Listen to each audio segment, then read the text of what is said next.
He thought this world was just a game until he saw his friend strapped to an electric chair right in front of him, calling his name, saying she couldn't take it anymore, apologizing through tears.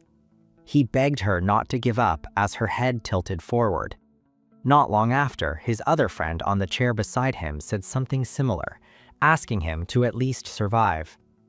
As time passed, he had no choice but to accept that this place was his reality. One by one, all his friends started dying while he begged not to be left alone in this place, tortured day after day. Reverse Planet was the #1 VR game in the world, known by everyone, with themes anyone could enjoy and ultra-realistic PvP. He logged in at a friend's recommendation, only to become completely trapped. The vault doors opened and a group of people in hazmat suits walked in, congratulating test subject number 62. They said he had taken one step closer to becoming a transcendent of Project Transcendence. Project Transcendence was a mad experiment that consumed thousands of lives to create a single transcendent. Kidnapped victims were subjected to electric torture, drug injections, and body modifications, basically inhuman biological experiments. The hazmat team began removing the dead from their chairs to burn the bodies while locking the survivors back inside. The MC clenched his fist and swore he would never forgive them. If this was truly his reality, he was ready to survive this hell and take his revenge. Then, with a stroke of luck, the test subjects managed to plan an escape. One of them knew the route to the exit, and the others followed closely behind. When they reached the final corridor and could see the outside world, someone jumped out in front of them. It was a guard who asked where they thought they were going. He said this was as far as they would go and that it was time for them to die. With no other choice, the test subjects fought back. The two in front said they would hold the guard off and told the MC to cover their rear. The guard mocked them, saying they were stupid and that he would kill them all at once. Minutes later, the guard was on the ground being choked by the MC. When the guard finally died, the MC pushed his body away and saw that all his comrades were dead. It had happened again. He heard a familiar voice calling his name, Ethan. He saw his comrades' souls rising from their bodies, asking him to avenge them and kill all the scientists. Not just them, but all the friends he had watched die right in front of him. 2 or 3 years after escaping the lab, he hunted down and killed everyone connected to it. But the revenge never ended. It was as if the souls of his fallen comrades were stuck to him, constantly telling him to keep killing. He wondered how long he was supposed to live like this, and if this was how he was meant to die. Then something appeared in his status window, a special mission called Bug Fix. His objective was to eliminate the head of Project Transcendence, and in return, he would get a chance to return to the original world. A few years later, in a room filled with dead guards, a man was on his knees asking why Ethan was doing this.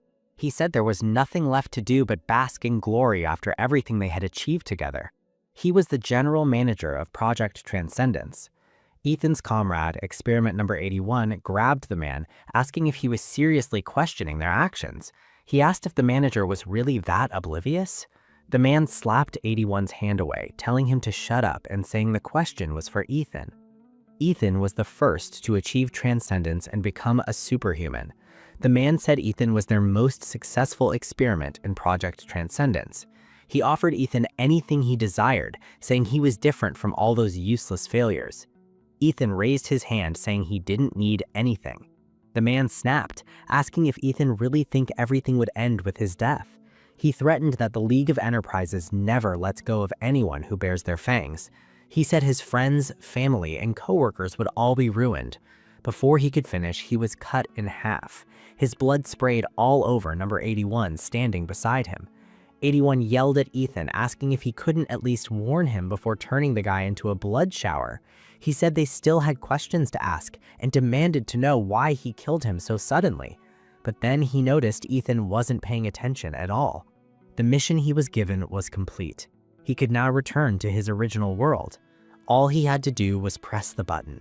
But before he could, he heard that familiar voice again, asking where he thought he was going, asking if he had forgotten about them. telling him to kill the rest as well to complete their revenge. He was sick of it. He wondered if everything he had done still wasn't enough even if he disappeared. And this was his one chance to return to his world. 81 tried to shake him awake. Ethan said he was going back to his original world. 81 asked what this nonsense was about another world. He told Ethan he lived in this world from the beginning. Ethan asked 81 to tell the others about him. Then he pressed yes. The next thing he knew, he woke up in a bed, in his old room. He looked around and saw his phone, wondering how much time had passed. He didn't remember the exact date, but the year and month were almost the same as when he left, meaning this was around the same day he had been dragged into that world. He looked in the mirror and saw his scars were gone, all his muscles were gone, as if that hell had all been a dream. The thousands of people he killed, his friends he lost, the threats from the general manager. There was no way all of that was just a dream. It was too vivid. The 10 years he spent in that world were definitely real.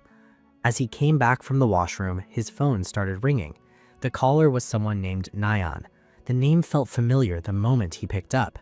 She immediately started yelling at him, asking why he was unreachable and if he had forgotten our promise. Ethan asked what she was talking about.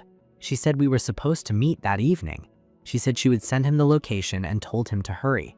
Before he could even respond, she hung up. Ethan realized he remembered that voice. It was his closest friend, the one who got him to play Reverse Planet. He wondered if she was somehow behind everything, though it seemed unlikely based on what he remembered about her. Still, he decided to go meet her. As soon as he entered the restaurant, she called out to him from a corner, saying it had been a while since we talked.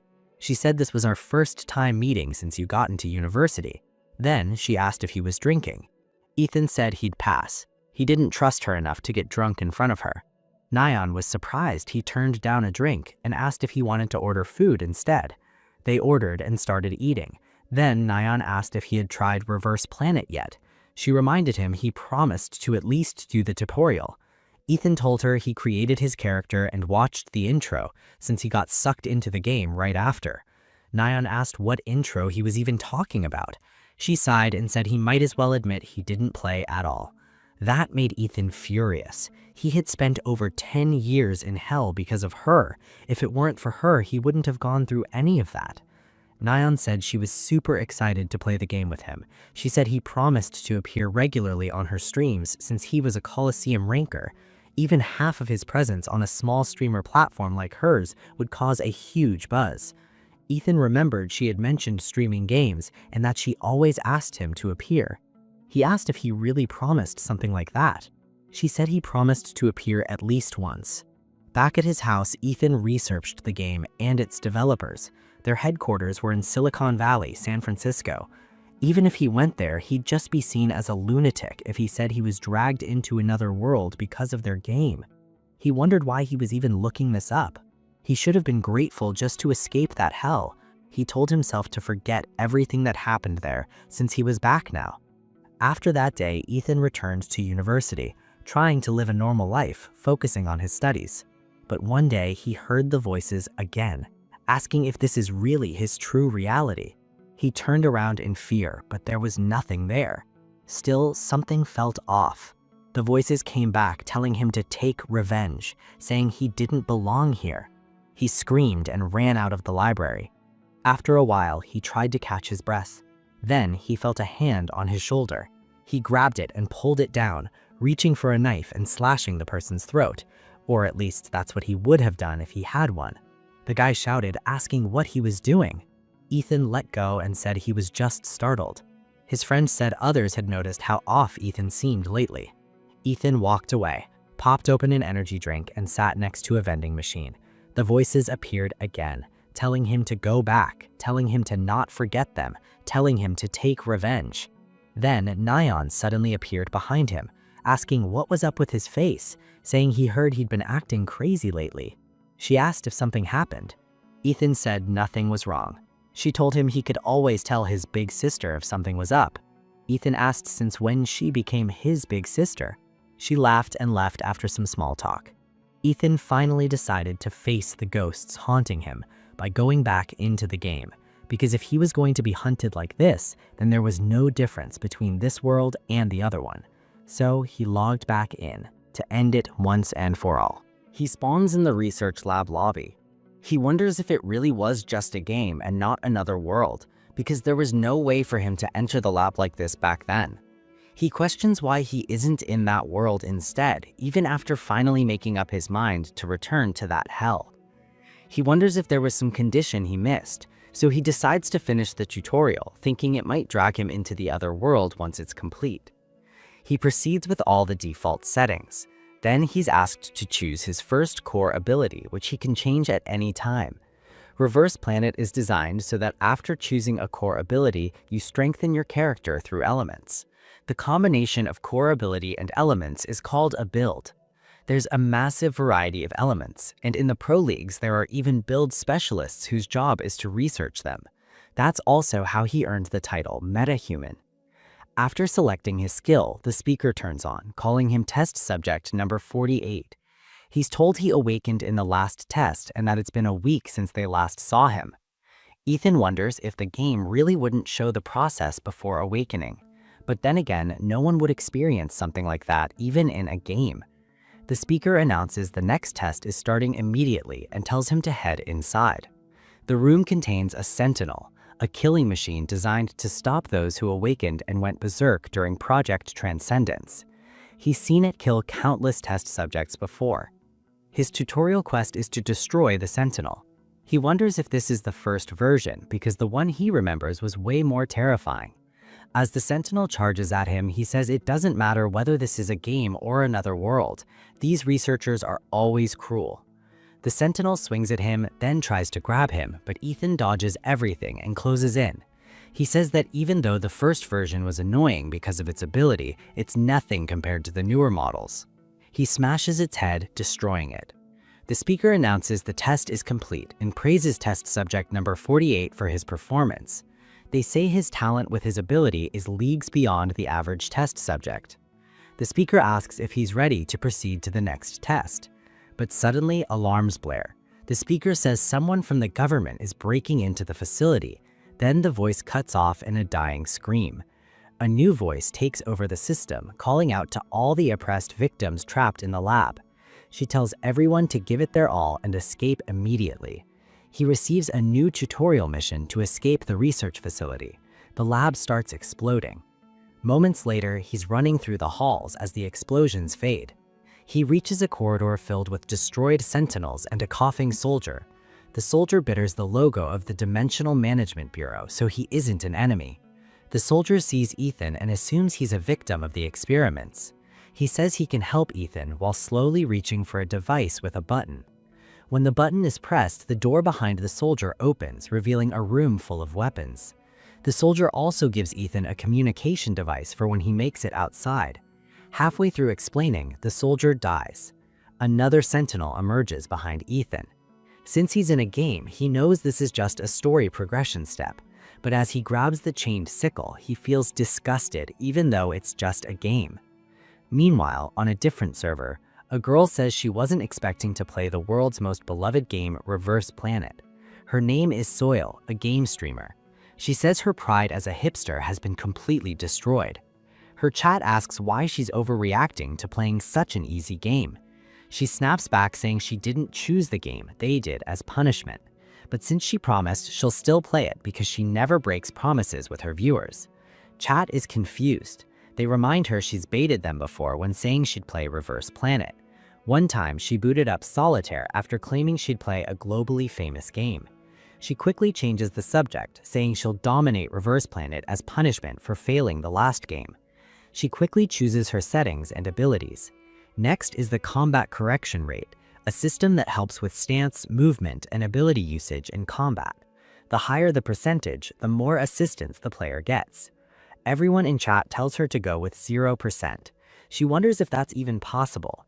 According to her research, among previous world users, the percentage of players who chose 0% correction was 0. But she trained in many indie games, so she's confident in her physical skills. Still, without correction, it feels like controlling a third hand suddenly attached to your body. She asks her chat if she should really go 0%. Then she sees a mission to clear the tutorial with 0% combat correction for $400 real-life cash prize. Her attitude instantly changes at the mention of money. She says every streamer should try it at least once. Chat can't believe how fast she switched up. She runs out of the starting room, fully hyped. A few minutes later, she asks Chat if this is even real. She was ambushed and killed the moment she stepped outside. She cries, saying she had to fight without even getting an explanation. Some chatters try to comfort her, others roast her for the dumb decision. Since she got a walkie-talkie, she asks if she just needs to escape now. For the second quest, she starts auto-matching for a party. She asks if she has to clear the next mission with a party. Most chatters say she's about to get carried again, like always. But one person says matching won't work. She says this game has one of the biggest player bases, so matching should work. But just like the viewer said, matching fails. Then the system expands to multiple servers. Some chatters explain the system only matches players with the same combat correction percentage. She gives up, saying she'll cancel and restart after getting clowned by chat. But then, suddenly, she gets matched. She desperately tries to cancel the party, but it doesn't work. She's pulled into her party mate's world. She thinks she's doomed.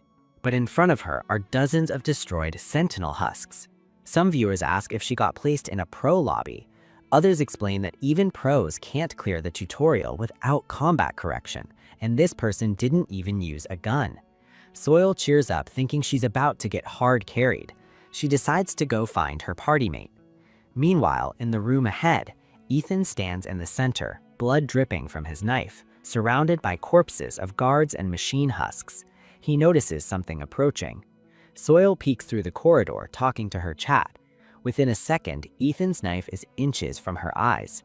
She freezes, sweating, then jumps back behind the wall, apologizing. After seeing her clothes, Ethan realizes she isn't an enemy. She also notices his clothes. He excuses himself, but before he leaves, she tells him they're in the same party and asks if they can go together. She introduces herself and says she's streaming. She also asks if it's okay to stream all of this. Before he can answer, she says her personal identity protection is on, so his face will be blurred. Ethan suddenly stops. She starts sweating, wondering if he made her angry. 3 guards announce that the escaped test subjects have been found. They say capture is unnecessary and all targets are to be eliminated. They open fire. Soil quickly hides behind a sentinel husk. She asks why the tutorial is this hard. Then she remembers her carry and turns to see if he's okay. He's in mid-air, flying through bullets like it's the Matrix, his changed sickle slicing guards from a distance.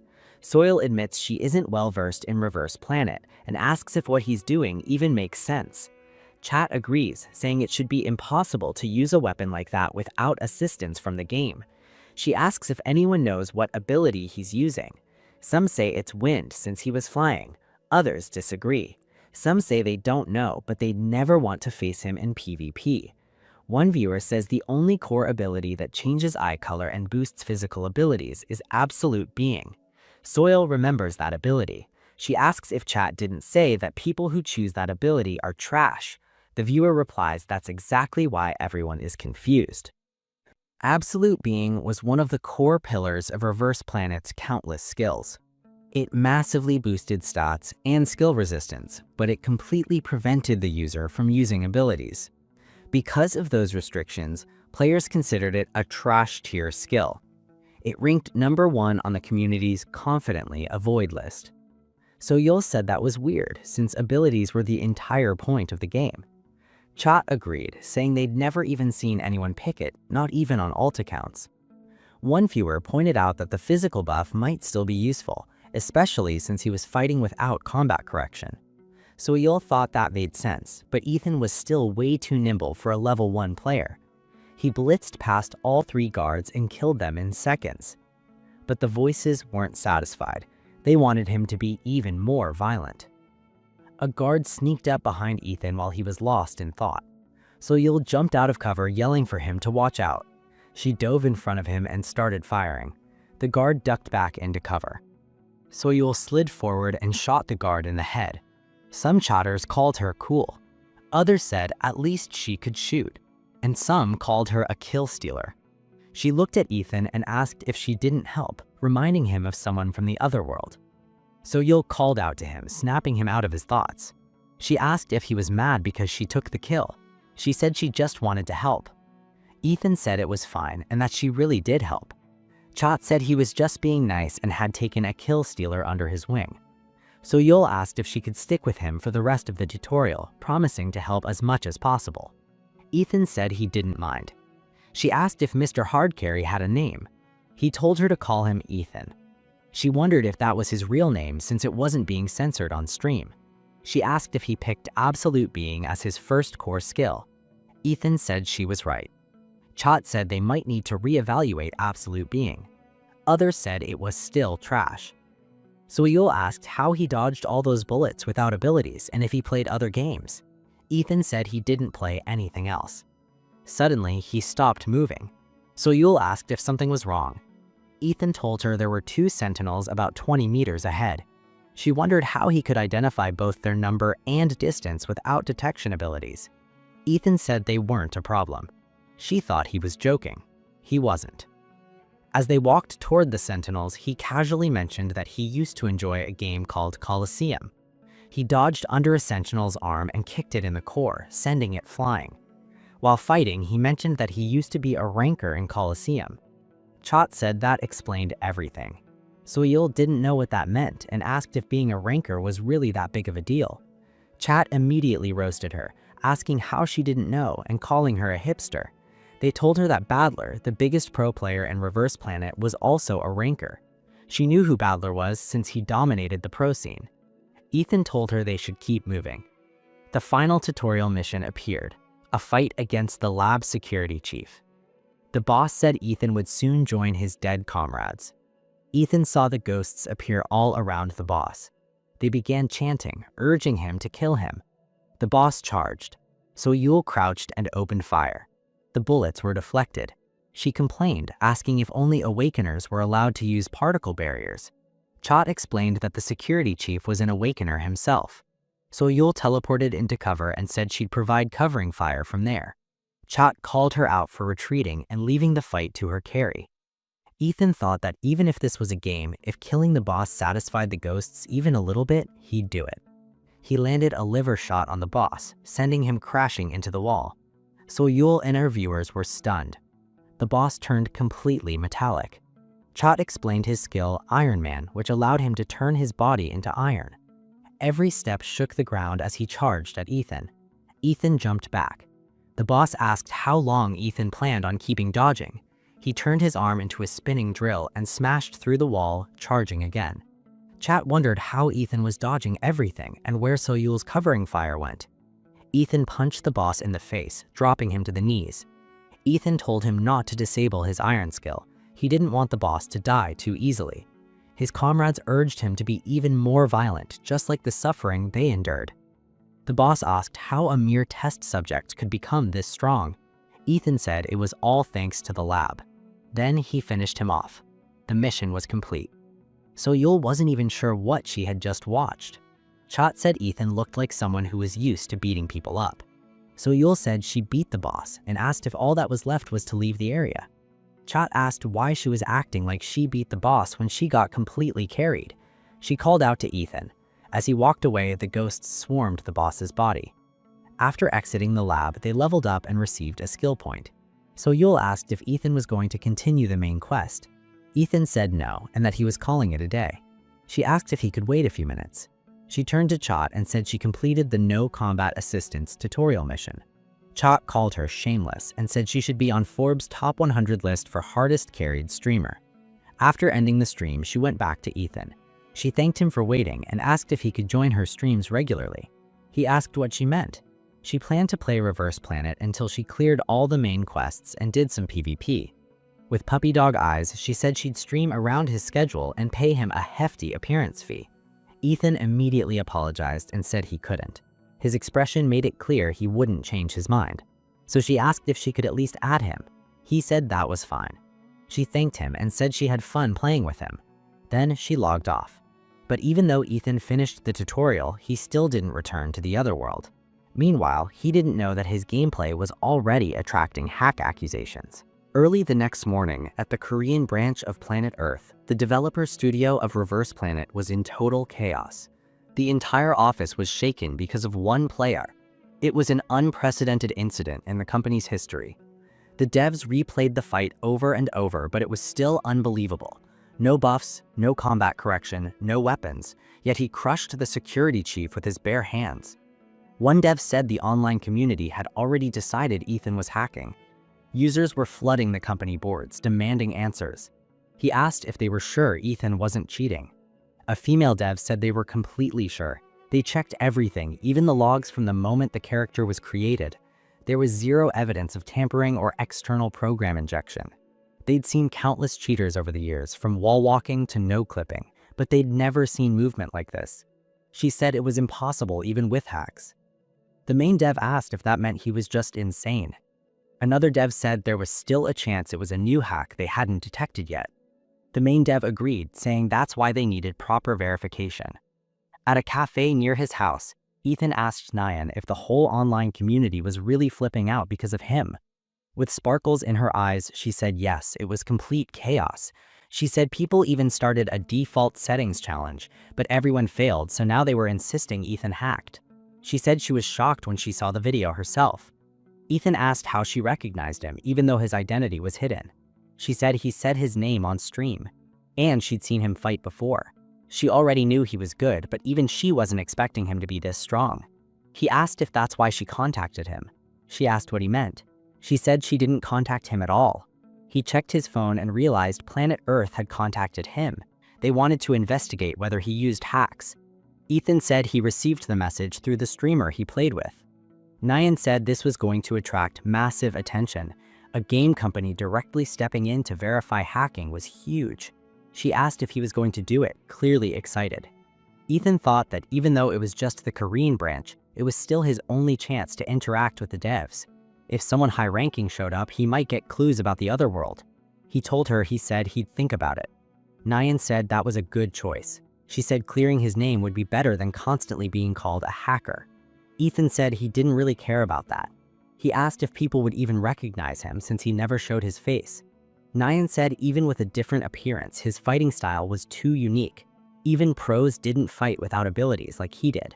She explained that people find pro players' alt accounts just by studying their habits. She said it was good he was doing this, otherwise the streamer he played with would keep getting flamed. He asked why would she get hate when she had nothing to do with it.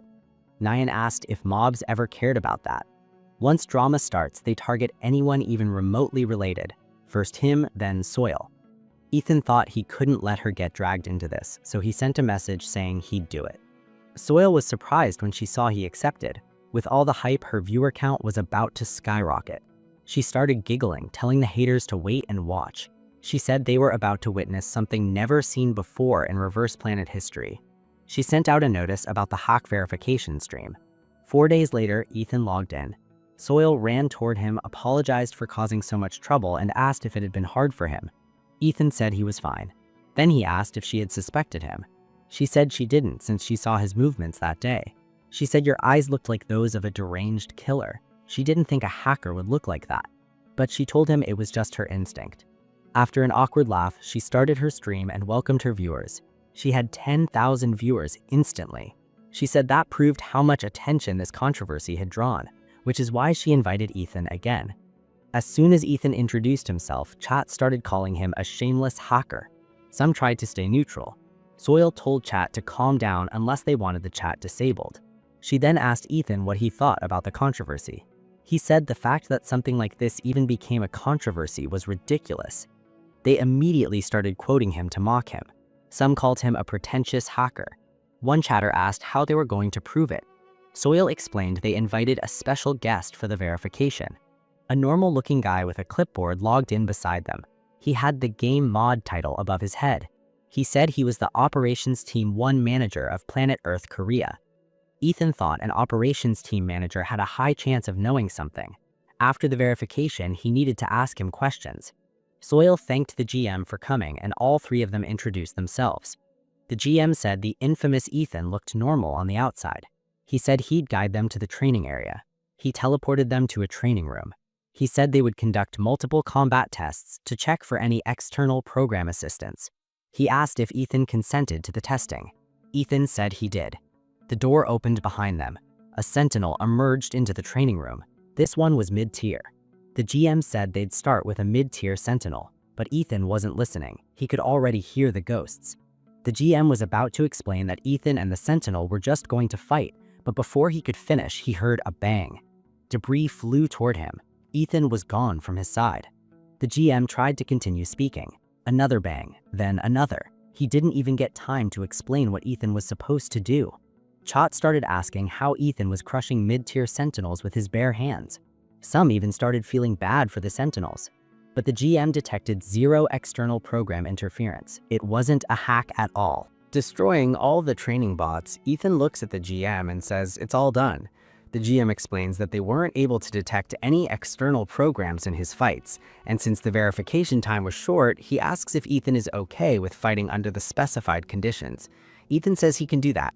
He realizes this is to confirm he isn't using an autopilot cheat, a type of cheat that acts like a proxy control system and can't perfectly replicate a user's real-time decisions. So if the attack pattern is decided beforehand and followed exactly, it proves he isn't cheating. The GM thanks Ethan for accepting the request and tells him to slash the heads of 3 intermediate training bots using his chain sickle. Ethan says he gets it immediately. The GM wonders if it's really okay for him to accept such a disadvantage without hesitation, but even the GM can't imagine Ethan losing as the bots rush him. They all attack at once. Ethan flicks his chain upward, then passes through them, and when he turns around, they're already dead. So-Yul jumps around excited, saying she knew this would happen since she'd seen it before. She asks if everyone saw how his chain sickles moved like they were alive. The GM thinks he already has enough data for verification, but as a game admin, he's dying to know if Ethan can beat an advanced training bot with only one core ability. Even though he's not supposed to, his curiosity wins and summons another bot. The chat goes crazy seeing the advanced training bot and starts calling the admin toxic for spawning it. The GM says they'll proceed with verification using an advanced training bot. Ethan can see the faces of countless comrades who were massacred by this thing. Just looking at it pisses him off. It suddenly attacks. He dodges but still gets grazed on the cheek. The bot starts punching relentlessly, its blows leaving dents in the wall a few feet behind Ethan. Just like he expected, intermediate bots were nothing compared to this one. If he lets even one solid hit land, it's bad news, and the hardness of the bot's body is on a whole different level. He can't damage it at all. Ethan ducks under one of its punches, thinking he just has to keep hitting until the damage builds up. The spectators can't believe what they're seeing. The GM realizes Ethan is actually matching an advanced training bot using only one core ability. Even though he looked like he was being pushed back at first, he's now starting to overwhelm the bot. The GM decides there's no need for further inspection and despawns it. It disappears right in front of Ethan. The GM explains that the bot was removed since they already have enough data for verification. So-Yul asks about the results. The GM says it's been clearly confirmed there was no external program involved whatsoever, meaning Ethan isn't a cheater. The viewers instantly switch sides, saying the accusations were baseless from the start, and the original post accusing him gets deleted. So-Yul laughs and says she told them he wasn't a hacker. The chat asks why he looks so proud. She tells them to remember Ethan isn't a hacker, he's just mechanically gifted. She then ends the stream, and at its peak, the viewer count hits 101K. So-Yul thanks both of them for agreeing to appear on her stream. The GM says he should be thanking them for willingly accepting the verification request. The GM is about to leave when Ethan stops him and says he has something to ask. He asks if there has ever been a bug where someone got stuck in the game for a very long time. The GM says he hasn't heard of anything like that, and if there had been a critical bug like that, the game wouldn't have blown up the way it did. The GM leaves after that. So-Yul turns to Ethan and says she plans to share the stream revenue with him and asks if it's okay to contact him again later. He says he understands and tells her to call him another time. She thinks she can't let him go that easily, since he's basically a living, breathing clip farm. Ethan looks confused and asks if something's wrong. So-Yul can't bring herself to ask him to be on her stream again. The only reason he accepted this time was because he needed to prove his innocence. She decides to draw the line there and not bother him anymore. She thanks him again and quickly logs off, saying she'll contact him later. Ethan feels disappointed after not getting as much information as he hoped. He then gets a message from Nyan saying she's waiting for him in the battle prep room. When he arrives, she explodes with questions, asking how his first stream was and saying the community is blowing up again. Ethan says it didn't really suit him. He says having to watch what viewers say while playing just isn't his thing.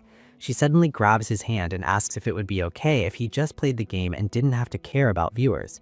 Before he can answer, she says she'll set everything up for him and asks him to just try it.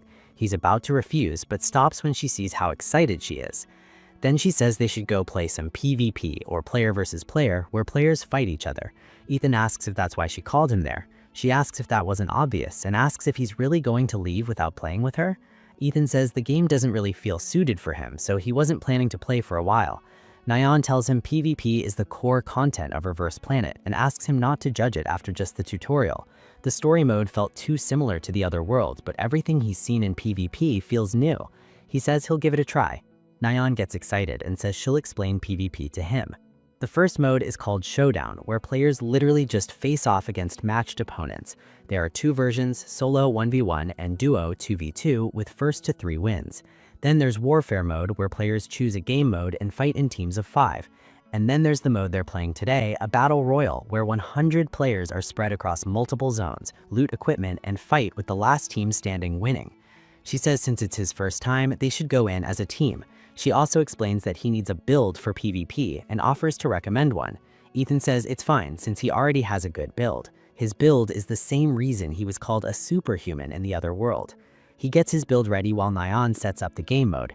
She says they're starting at a hotspot called the military base, a place packed with high-tier equipment and swarming with top players, which makes it totally unsuitable for beginners. She cozies up to him and asks if it's okay if she records the match since she wants to upload it to YouTube. Ethan tells her to get off him and says he doesn't care if she records. She immediately starts the game and the 60-second countdown begins. Nayeon salutes him and says she'll see you in-game. Ethan spawns right behind a random guy. The guy complains that he spawned in the 3rd floor corridor and says this spawn totally sucks, then decides to move somewhere else to loot. But bro is already dead.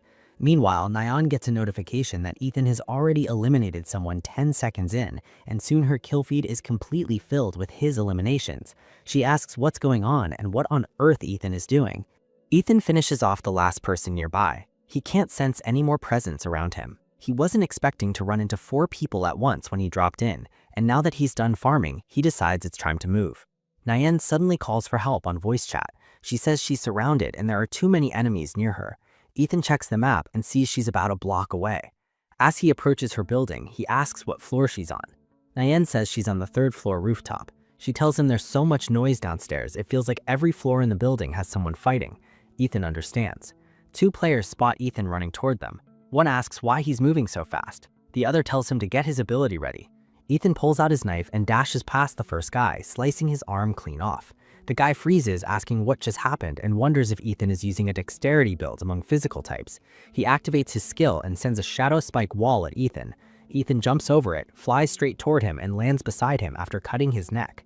Ethan immediately runs up to the next floor, dealing with another team along the way. He tells Nayeon he's at the front gate. She asks if she should come down to support him. He tells her not to and asks her to stay where she is. As soon as he opens the door, he senses 5 people inside the building. The moment he steps in, a guy hiding behind the door jumps out to kill him, but Ethan grabs his hand and punches him multiple times in under a second. He thinks he should pick up the pace and quickly jumps up to the next floor, taking out 4 more people and flooding Nayeon's kill feed again. She laughs nervously and says Ethan is smurfing right now. Suddenly, she senses someone right next to her and swings her chainsaw, almost slicing Ethan in half if he hadn't moved back. Nayeon says he scared her and that she didn't even notice him until he was right beside her. Ethan looks at her like he's wondering if she really needed help at all. She asks if he already took out everyone in the building. He says he did and asks what's up with her weapon. She says it's the only thing she found lying around. She adds that she doesn't want to lose to him and now it's her turn to carry him for the rest of the game. The match ends with them winning. Ethan finishes with 25 kills and 7 assists, while Nayeon gets 7 kills and 15 assists.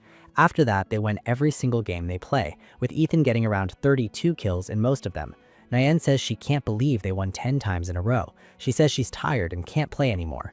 Nayeon thinks the Ethan she believed was just an ordinary college student turned out to be a crazy killing machine. She swears to herself that she will get him on her streams. She asks if he can wait 2 days before doing his main missions because she wants to bring him an official offer. Ethan says he already told her he's not interested and that he isn't planning to do the main mission anyway. She tells him to at least hear her out and promises she'll bring him a good deal. After Nayeon logs out, Ethan is alone again, thinking that he couldn't get any clues about the other world even in PvP. At Soyul's apartment, she scrolls through community threads on her phone, giggling to herself. She rolls around on her bed saying she hit the jackpot with 100K viewers.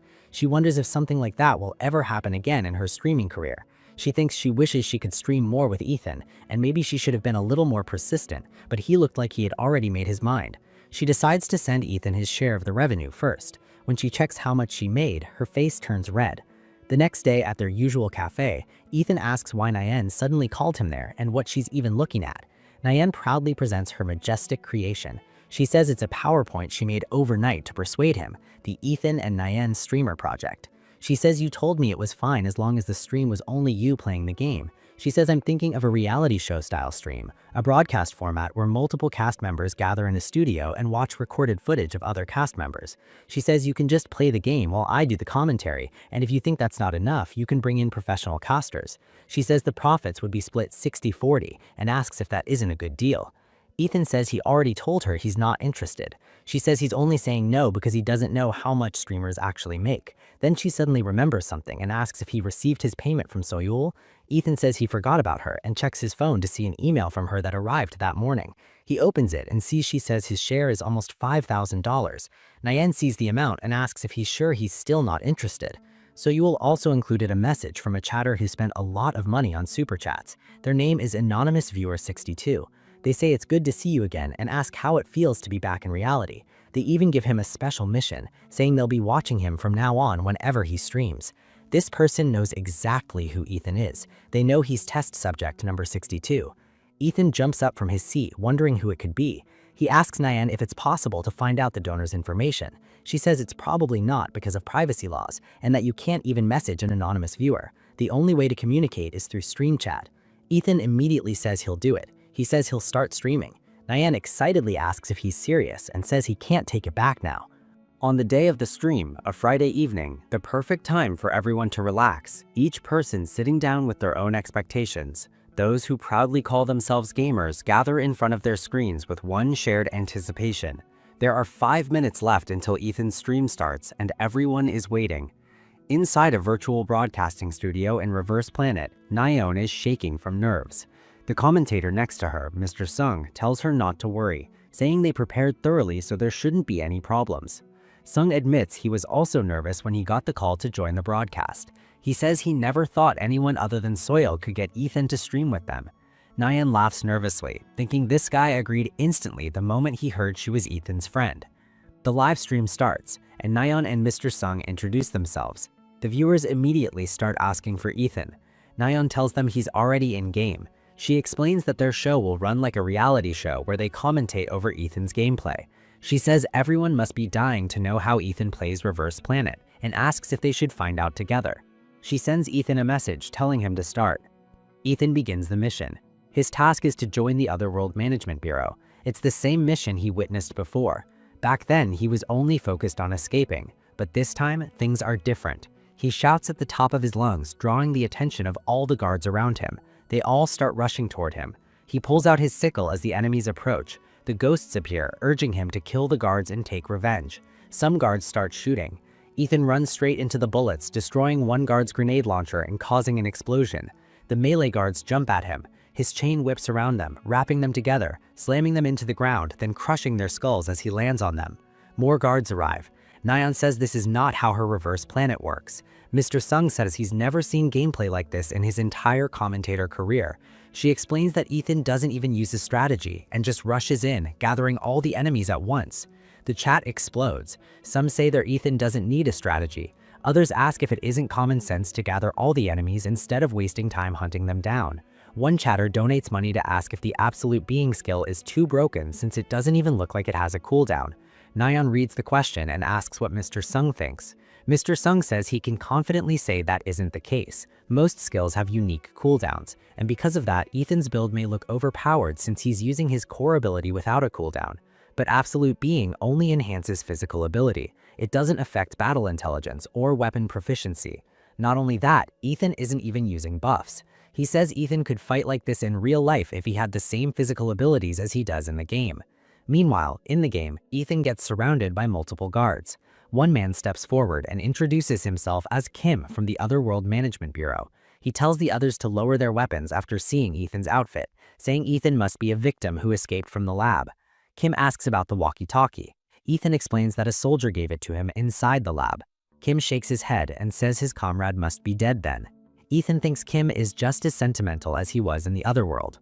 Kim says they'll take Ethan to the bureau until they can confirm his identity. Ethan says he's fine with that. Ethan levels up after finishing the mission.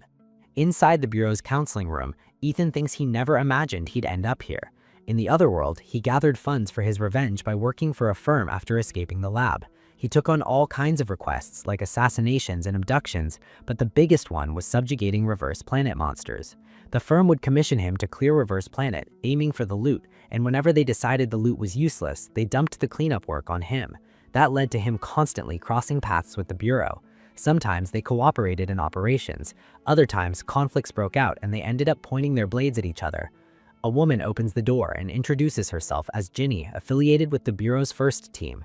The Chot goes crazy over her appearance.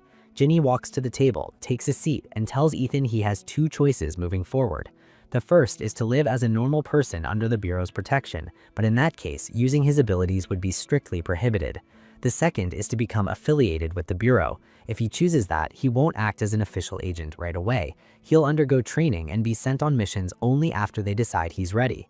He once killed several of their agents in the other world, and now he's being asked to become their ally.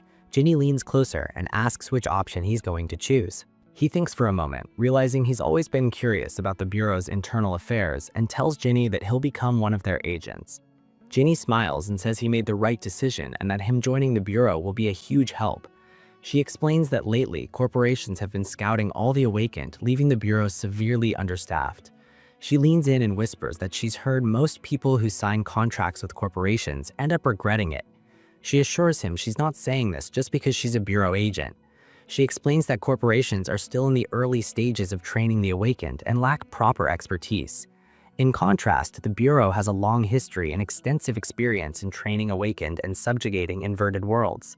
She admits corporations offer better rewards, but their missions are far more dangerous. Ethan understands what she's really saying, that many awakened lose their lives carrying out corporate requests. He's experienced firsthand how corporations sometimes even refuse to pay, forcing him to use violence to get his money.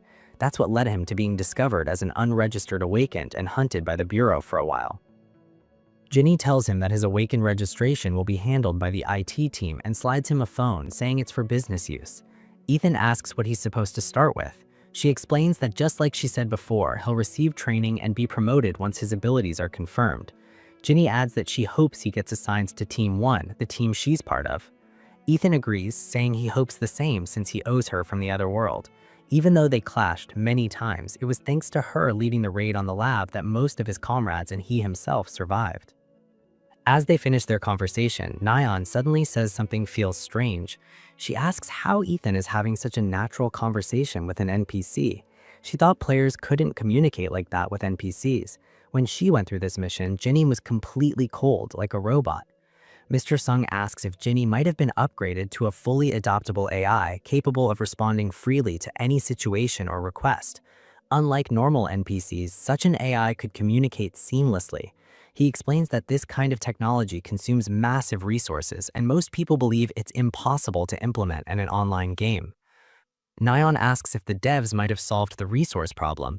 Mr. Sung says if they had, it would have made major headlines. He believes there must be a specific condition to unlock these AI features, something like starting with 0 combat correction. Nyan asks if this could stir up the forums again. Mr. Sung says he'll be personally staying up, waiting to see what Planet Earth announces. Nyan suddenly remembers someone who was deeply interested in Reverse Planet's story and knows she'd be fascinated by this too. Maybe they could even invite a huge figure as a guest in the future because of this. Mr. Sung asks if this is where Ethan's stream will end today. Nyan says yes and tells viewers to look forward to the next stream if they want more. For now, they're switching to PvP content. In the battle prep room, Ethan wonders why Anonymous Viewer 62 still hasn't appeared. Back when he agreed to stream with Nyan, he told her to immediately inform him if there were any donations or comments from someone named Anonymous Viewer 62. He tells Nyan he's ready for the PvP segment, and Nyan announces that Ethan will be playing Showdown. She adds that this is his first time playing it. Mr. Sung says that means he'll have to go through the normal league first. There are 8 total ranks in Reverse Planet. To reach bronze, a player needs 10 wins in the normal league. Mr. Sung explains that statistically, pro players take around 30 minutes, while average players take about 2 hours. A viewer sets a challenge for Ethan to hit bronze within 30 minutes for $400. Nayeon's eyes turn into dollar signs. She instantly tells Ethan to go on a 10-game win streak under 30 minutes. Ethan flashes an OK sign. Nayeon says things just got insanely exciting, and Mr. Sung agrees. The match starts immediately. Mr. Sung notices Ethan is using a weapon he's never seen before. His opponent assumes he's facing a melee build and thinks he'll win easily as long as he keeps his distance. The round starts, the opponent begins using his skill, and before he can finish, he's cut into 4 pieces. The round ends instantly. As soon as the next round starts, the opponent calls Ethan a stupid smurf and surrenders. In the second game, Ethan slices apart a barrage of shadow spears before cutting his opponent in half, winning 2-0 again. The third match is another melee player who gets destroyed immediately. The fourth match is no different, and neither are the ones that follow. Just like that, Ethan takes less than 20 minutes to reach bronze tier. Nayeon feels like she's being robbed somehow. Mr. Sung can't believe his eyes, and neither can the chat. He says while the speed of ranking up is insane, what's even shocking is Ethan's match record. Usually, players struggle when facing counters or risky builds, but Ethan doesn't care what his opponent brings. In every match, he delivers a flawless performance. The $400 gets paid out, and Nayeon thanks the viewer for the donation. She's excited to see how Ethan performs in ranked games. Mr. Sung says he's a little worried. Nayeon asks what he means. He explains that since they're streaming, it'll be easy for people to stream snipe Ethan, but even so, he believes it won't be easy to succeed, so his worries might be unfounded. A chatter immediately says Mr. Sung just jinxed it. As soon as the first ranked game starts, the opponent announces that he succeeded. He points at Ethan, calls him a shameless prick, and tells the chat to watch him as he destroys the hacker, Ethan. Ethan casually pulls out his weapon. Mr. Sung says Ethan doesn't seem affected by the taunts at all. Nayeon says she already told Ethan to ignore things like this when they happen. She's about to say something else, but the fight starts. Ethan's opponent activates some kind of electric skill and jumps at Ethan, screaming for him to die. Ethan dodges every single hit. He was curious how strong this guy was after seeing all that confidence, but it turns out to be a waste of time. Ethan ends the fight with a single swing. When the next round starts, the opponent frantically starts fiddling with something, realizing he's about to lose and needs to use his trump card. As the second round starts, Ethan notices his opponent's atmosphere has changed. He explodes forward at Ethan. Ethan notes that his opponent's attacks are much sharper and heavier than before, and his movements are extremely efficient, just like an advanced sentinel. His opponent laughs and asks if Ethan finally gets the difference between them, saying he was just going easy on him in the first round. Nayeon says she already told Ethan to completely destroy anyone who calls him a hacker, but it looks like Ethan isn't planning to do what she said. His opponent suddenly freezes, sensing a shift in Ethan's aura, but quickly reassures himself there's nothing to fear. He's convinced he still has the advantage, so he moves forward, mocking Ethan and telling hacker Ethan to stop acting cool. Ethan steps forward and casually passes him, cutting him as he goes. The opponent spins around to attack, charging straight at him, but Ethan appears behind him and slices off his arm. He transfers his power to the other arm, which Ethan immediately cuts off too, leaving his opponent on the floor in tears. Nayeon asks what is even happening. Mr. Sung says he's not sure either. Nayeon notices that Ethan isn't finishing his opponent on purpose. Mr. Sung says Ethan is thoroughly following Nayeon's advice. Nayeon admits she told him to completely destroy anyone who calls him a hacker. The chat says Nayeon is the reason this monster was created. The opponent screams, asking what the hell Ethan even is.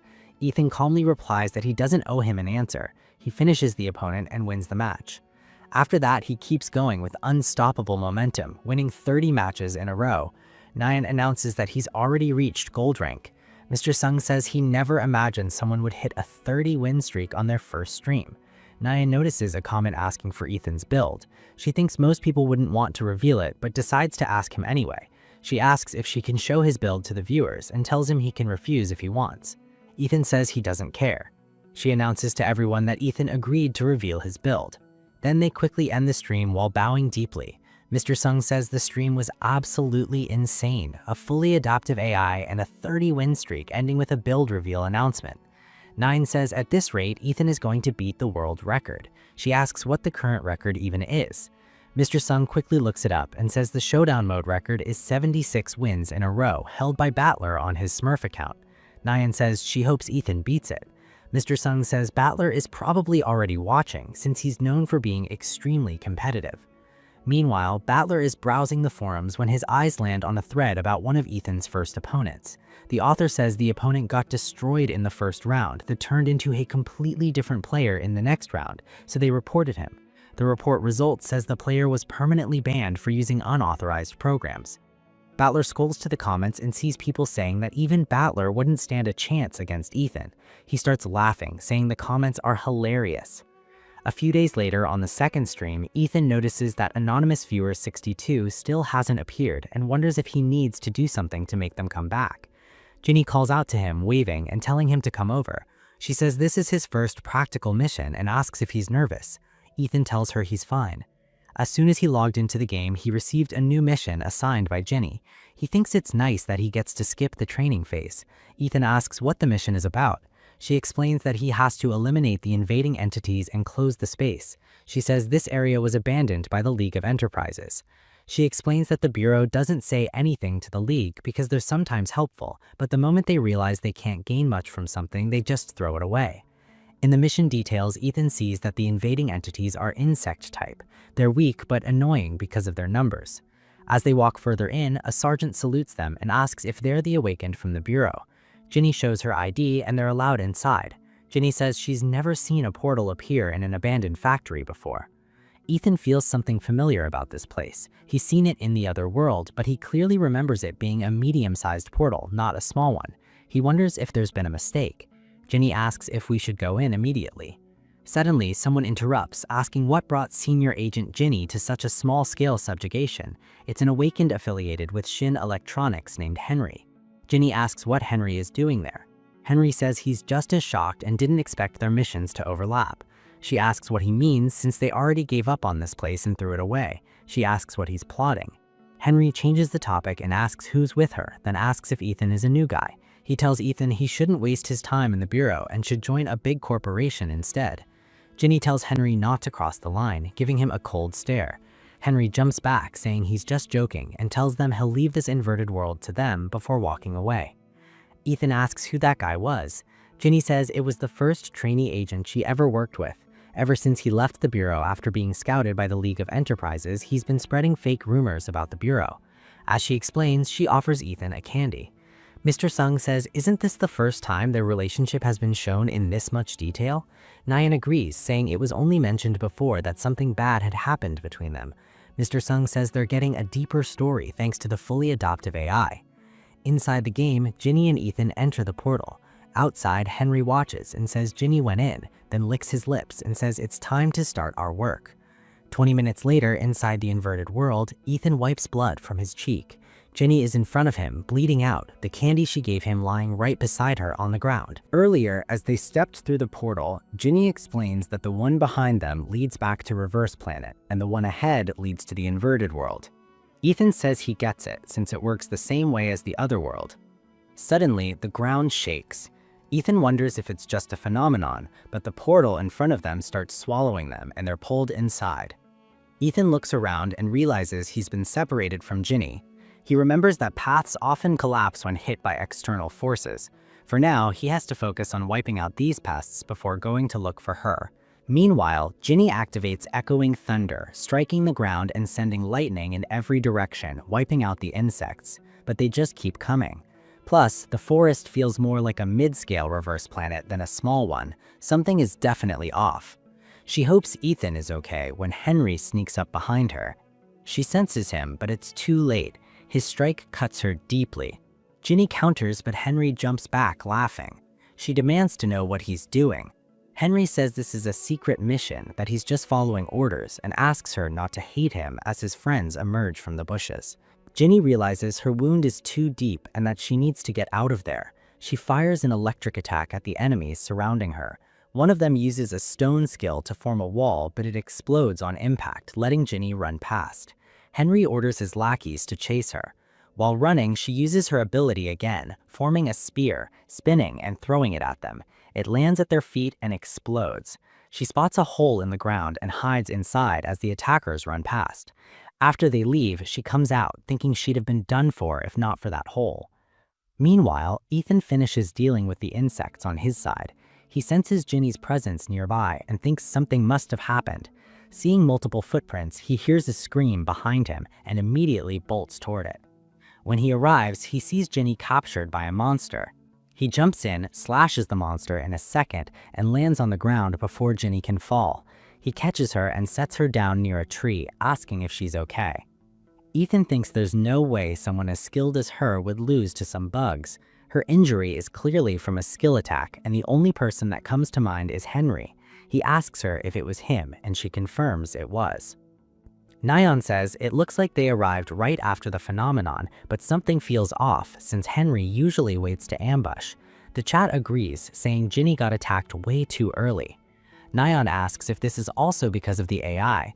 Mr. Sung says that's the only conclusion they can reach right now. Ginny explains that she managed to lose them, but they could return at any moment. Plus, if she uses her skills again, it will reveal their location. She tells Ethan to get out of there quickly. Ethan cuts her off, telling her to hold on and that he'll take care of them. Ginny refuses, saying he can't. Henry is a veteran awakened, someone Ethan can't handle alone, especially with teammates. Ethan says he'll be fine and that he has a plan. At a cliff, Henry and the others wonder where Ginny disappeared to. Since she's injured, she couldn't have gone far. He tells the others to search along the creek and says he'll go get the target himself. Suddenly, he senses someone behind him and swings. Ethan, acting terrified, tells Henry to wait. Henry asks if Ethan isn't Ginny's junior. Ethan pretends the path collapsed and that he got separated from Ginny, then asks Henry to help him.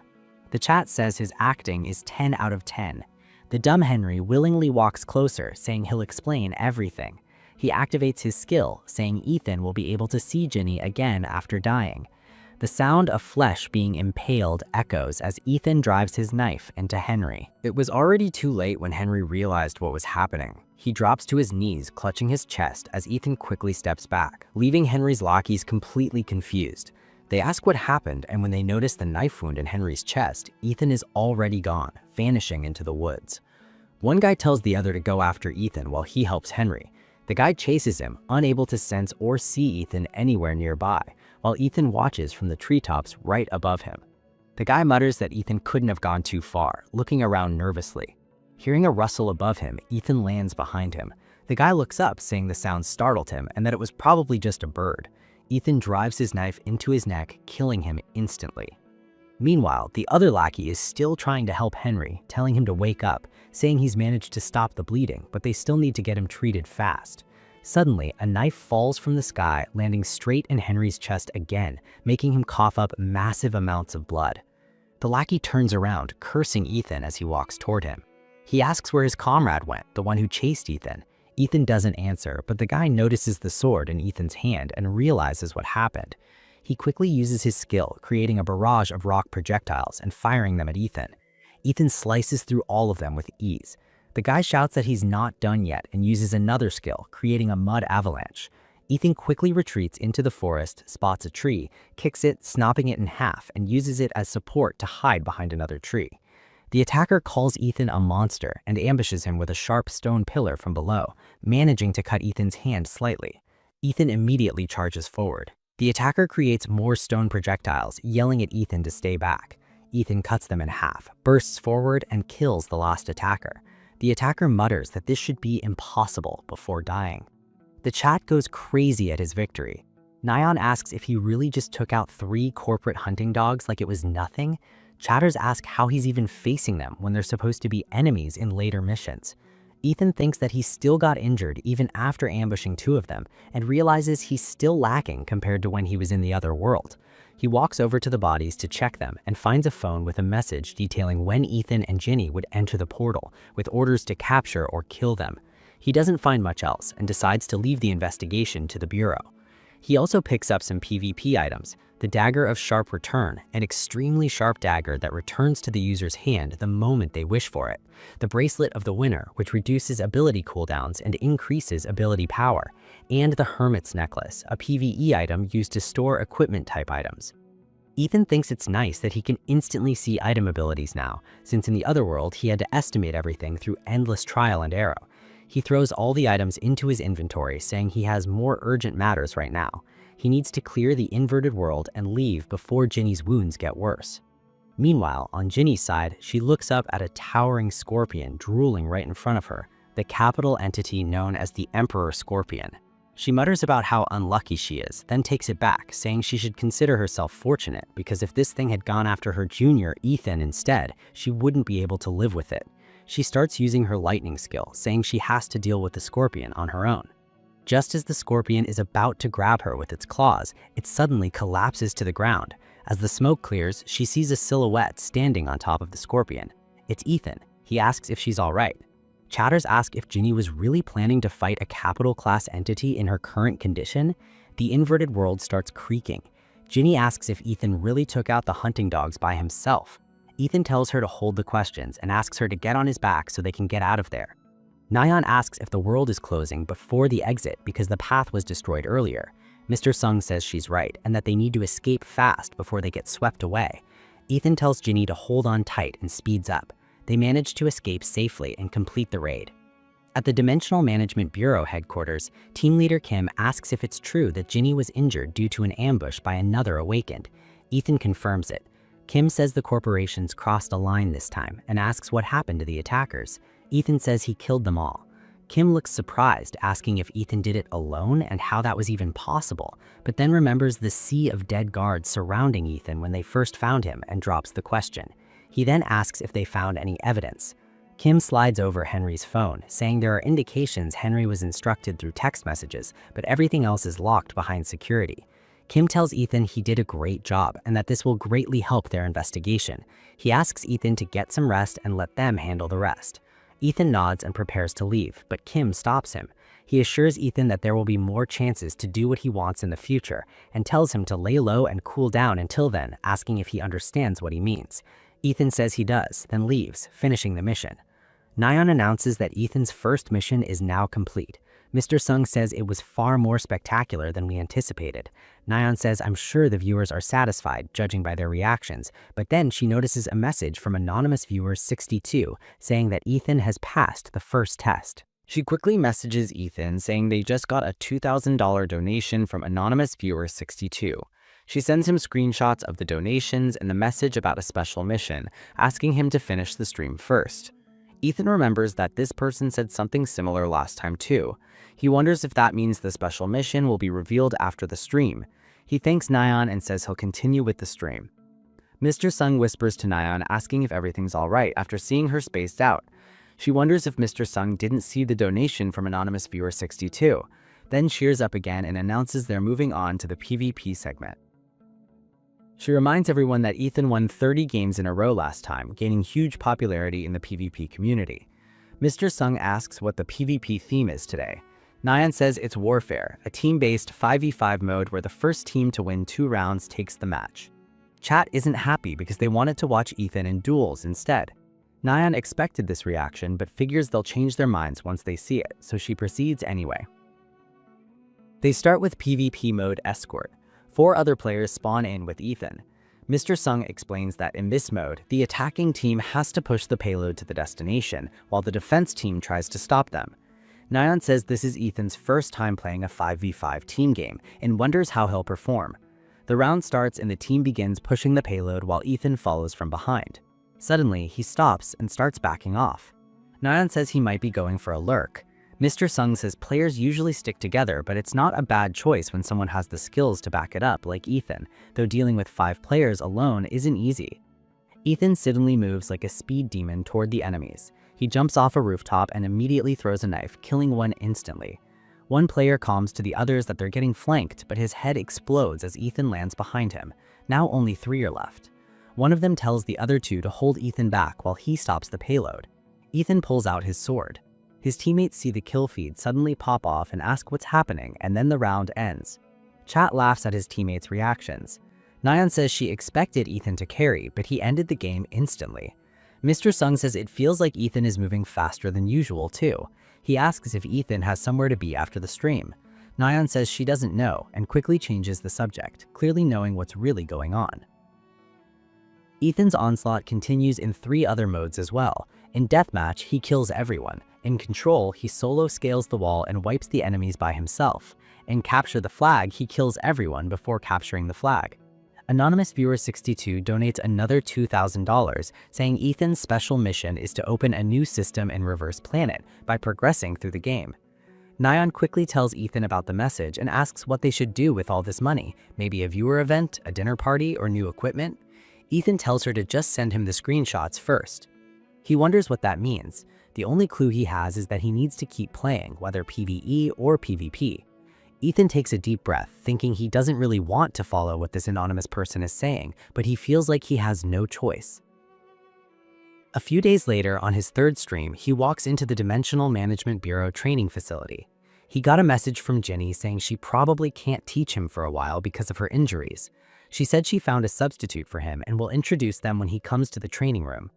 Nyan wonders who the substitute will be. Mr. Sung says it has to be someone famous, considering it's for Ethan.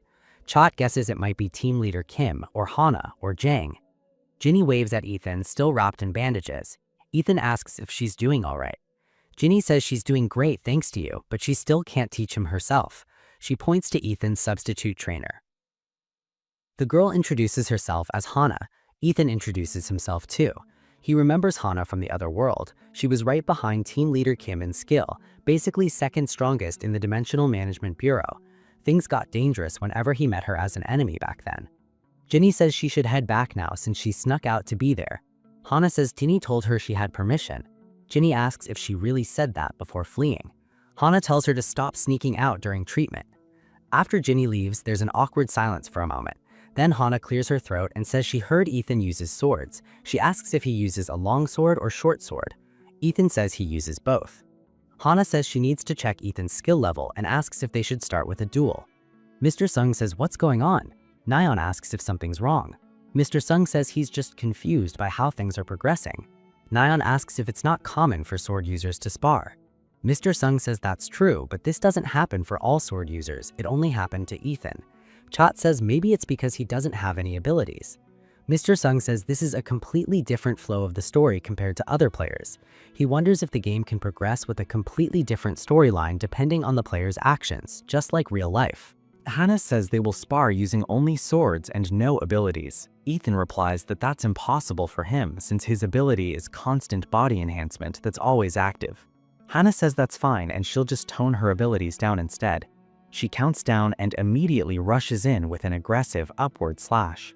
Ethan twists his body and strikes back, pushing her back slightly, but she instantly lunges forward with a shoulder slam. Mr. Sung says Hana isn't someone to underestimate and that she's extremely strong. Nyan adds that Hana is using the God of Wind build. Sung says that's technically true since the God of Wind build was inspired by Hana herself. He also points out that Ethan is seriously impressive with the sword because he's keeping up with her speed. Ethan realizes she isn't just fast, she's targeting his openings with precision.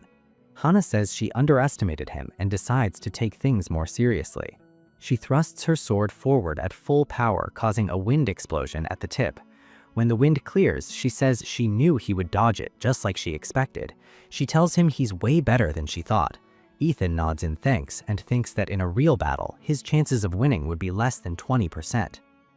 She asks who taught him swordsmanship. Ethan says he's self-taught. She's shocked that he reached this level on his own and tells him to follow her because she has something to show him. She takes him to the Bureau's armory. Support team leader Hyunwoo says it looks like Ethan needs a proper weapon. Hana agrees and says there's no reason for him to keep using weapons without abilities. Hyunwoo tells them to take their time choosing and then leaves.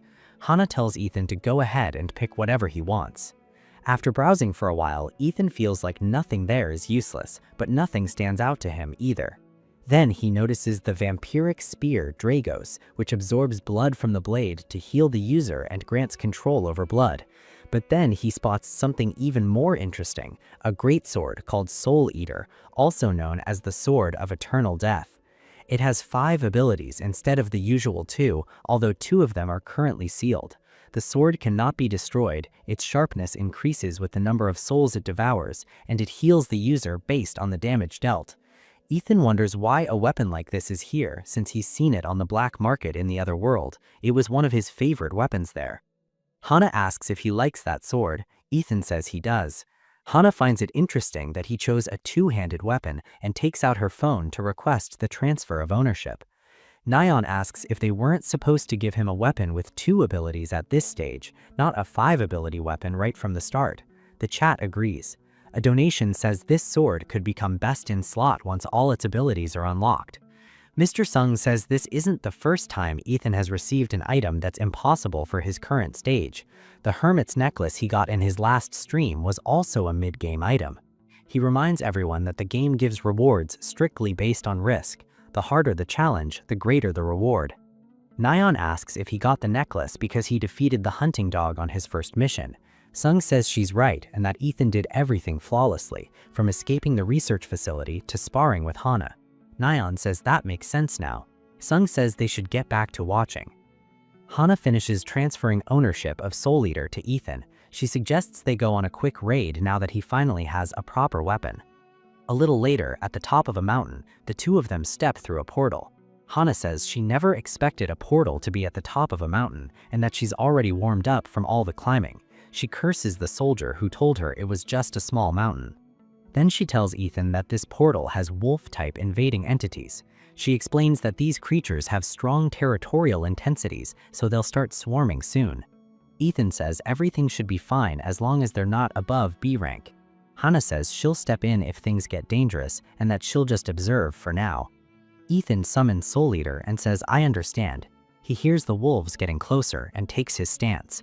As soon as they come into range, he swings with full power, killing them all at once. The sword's sharpness increases. Nyan says he swings that massive sword like it's a feather. Ethan thinks this weapon fits his hand better than any other he's used. Hana asks if the move he just used was the Heavenly Moon Slash. In front of Ethan, elite entities charge at him and he starts cutting them down instantly. Mr. Sung asks where Ethan learned all those martial arts. Nyan says she's never even seen him play sports and wonders if it might be from the Colosseum. A chatter says they'd love to hear about this Colosseum training method. Ethan leaps into the air, dodging a wolf's bite, spins midair, and drives his sword straight into its head. Hana thinks he isn't just excellent in training, but also in real combat. The more enemies he kills, the stronger the sword becomes. Then he senses something approaching and shifts into a defensive stance. A captain-class entity appears, the Silver Wolf. Mr. Sung explains that this is the infamous captain-class monster known as a newbie destroyer because of its speed and size. The wolf slams into Ethan, pushing him back even though he blocks it. Ethan pries the wolf's mouth open, pulls his sword free, and slices through its mouth and nose, breaking a tooth in the process. He jumps back and thinks this thing is definitely much stronger than an elite entity, but still nothing to him. He then slices the wolf's head clean in half. The sword starts absorbing the soul, and since it's a captain-class soul, the increase in power is massive. Hana says this level of performance is exactly what she expected from the Bureau's most anticipated agent. She admits she was considering intervening because the captain-class entity was far stronger than the mission's stated difficulty. Nyan says she thought the same and asks if the mission wasn't listed as F+ to E+, because this felt more like B rank. Mr. Sung agrees and says it was clearly far more challenging than advertised. He wonders if the game difficulty might be affected by a player's past actions. Then Sung asks why the inverted world isn't closing even though the captain-class entity was defeated. Hana says this is clearly abnormal and tells Ethan to follow her so they can find the root cause. After searching for a while, they come across a massive egg. The egg starts cracking open. Hana warns Ethan to be careful since they don't know what might come out. Suddenly, a puppy pops out and starts zooming around, completely confusing everyone. Hana says she's never seen an otherworldly entity that wasn't hostile toward humans. Ethan asks if he should kill it. Hana admits that's standard protocol, but says it's cute, and since this isn't a normal situation, they should take it to the lab and let the researchers study it instead. Ethan says he understands and grabs the puppy by the neck. The inverted world finally begins to collapse. Back at Bureau HQ, the researchers say they've never seen a case like this either, but their analysis shows the creature isn't an otherworldly life form. Hana asks what it is then. The researchers say it's more like a summoned entity created from an ability. Hana points out that neither of them has such an ability. The researchers speculate that the summon may have originated from the inverted world itself, not from either of them. Hana asks if the Bureau will protect the creature. The researchers say the ownership imprint has already been completed according to regulations. They explain they can't offer protection to a living creature whose imprint is already finished. Ethan receives the lightning wolf as a pet. Right after that, a server announcement pops up saying maintenance will begin in 5 minutes for an update. Nyan asks what this means. She points out that Ethan just acquired a pet, which is a system that didn't exist before, and now there's suddenly an update. Sung says it feels way too forced to be a coincidence.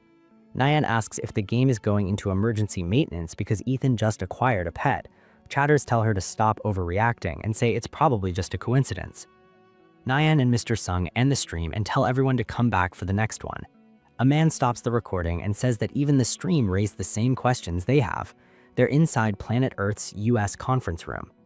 A woman asks if Ethan is the same person who discovered the fully adaptive AI that even the devs didn't know about. Another man confirms it is and says they've been watching him for some time now.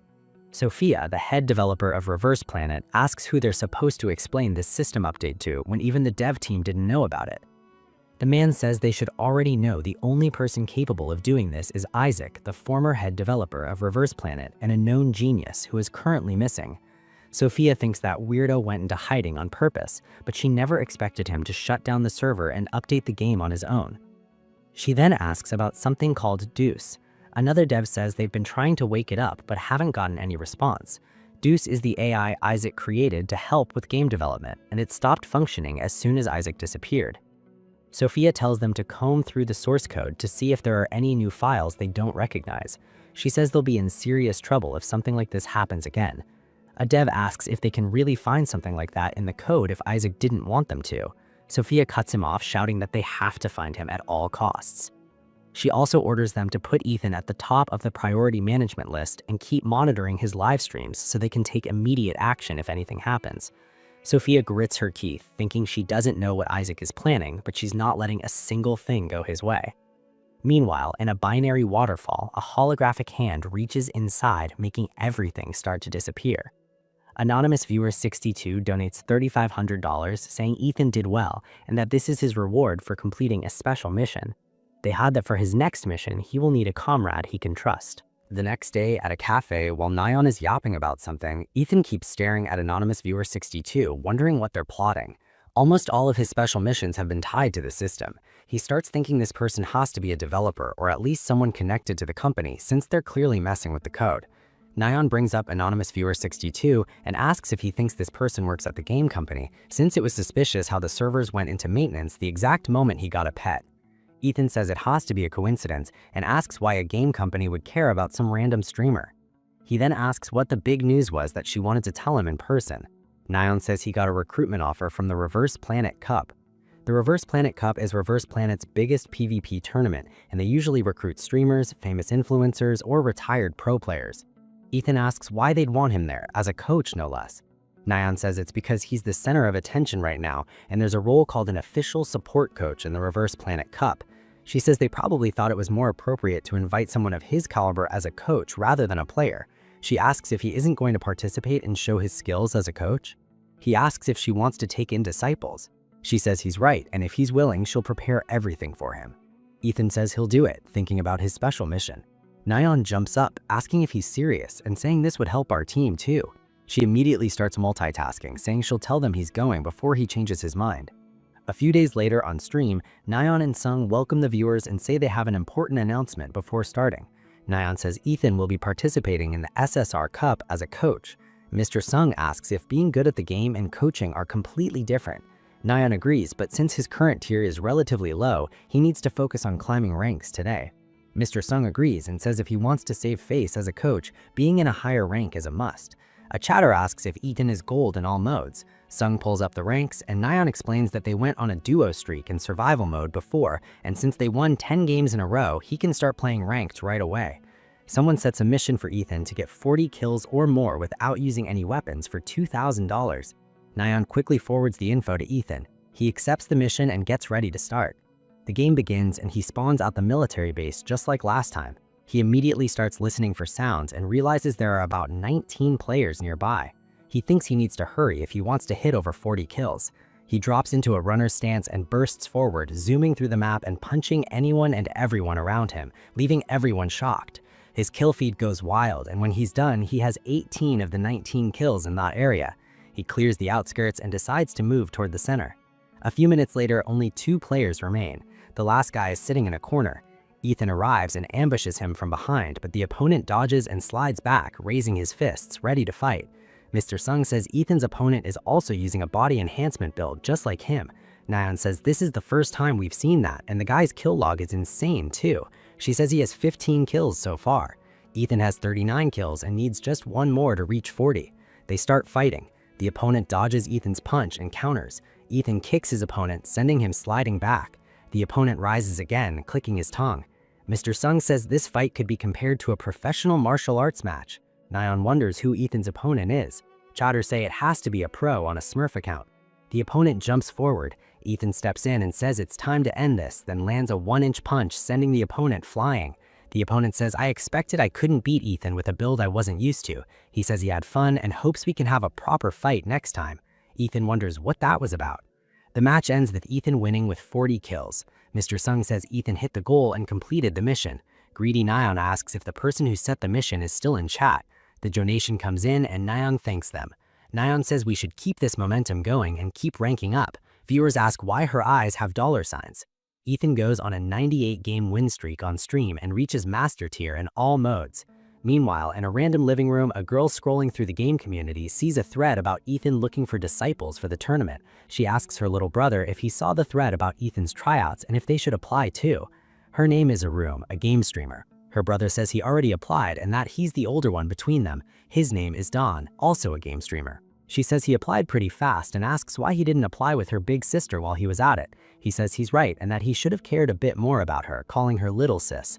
They're twins in case you haven't figured it out yet.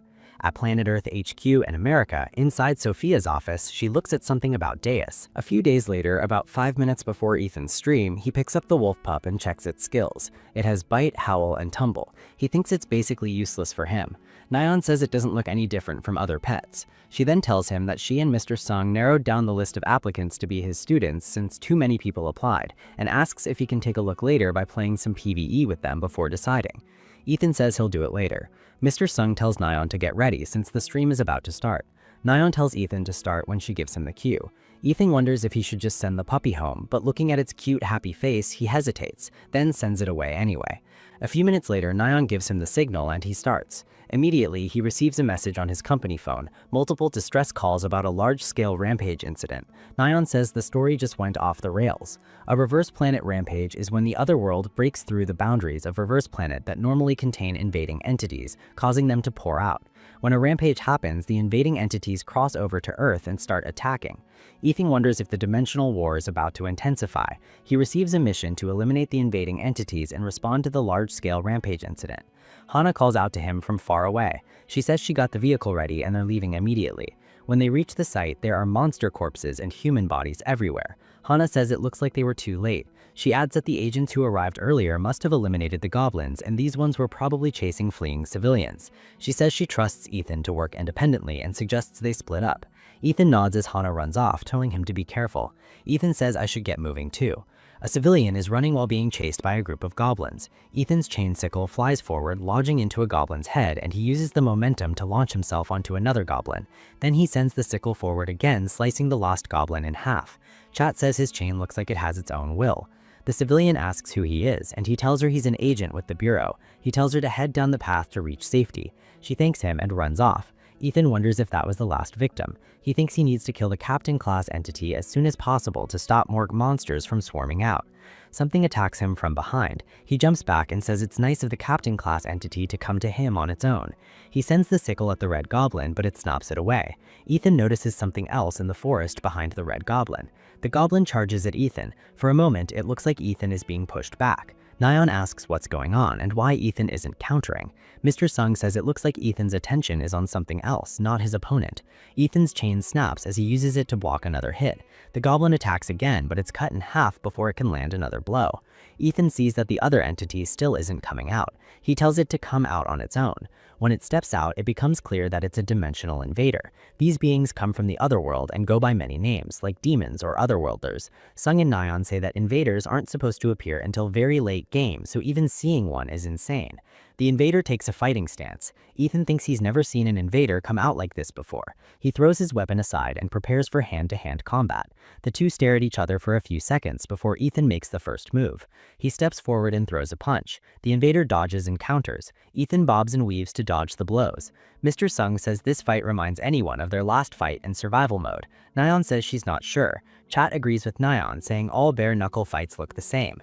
Ethan realizes that at first he thought he was close, but now he understands. This invader is imitating his movements. Back in the otherworld, the lab created a special sentinel modeled after him to kill him. This feels just like that, except this one is sloppier.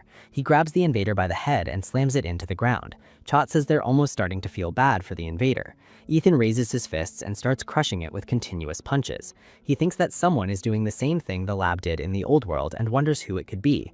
He considers whether it's the League of Enterprises or someone from the invaders, but then remembered a player imitated him in PvP the same way. That means it's someone who might be involved with the game system itself. He wonders if it's anonymous viewer 62 again. P.S. Ethan did leave the puppy out a little longer earlier so it could play.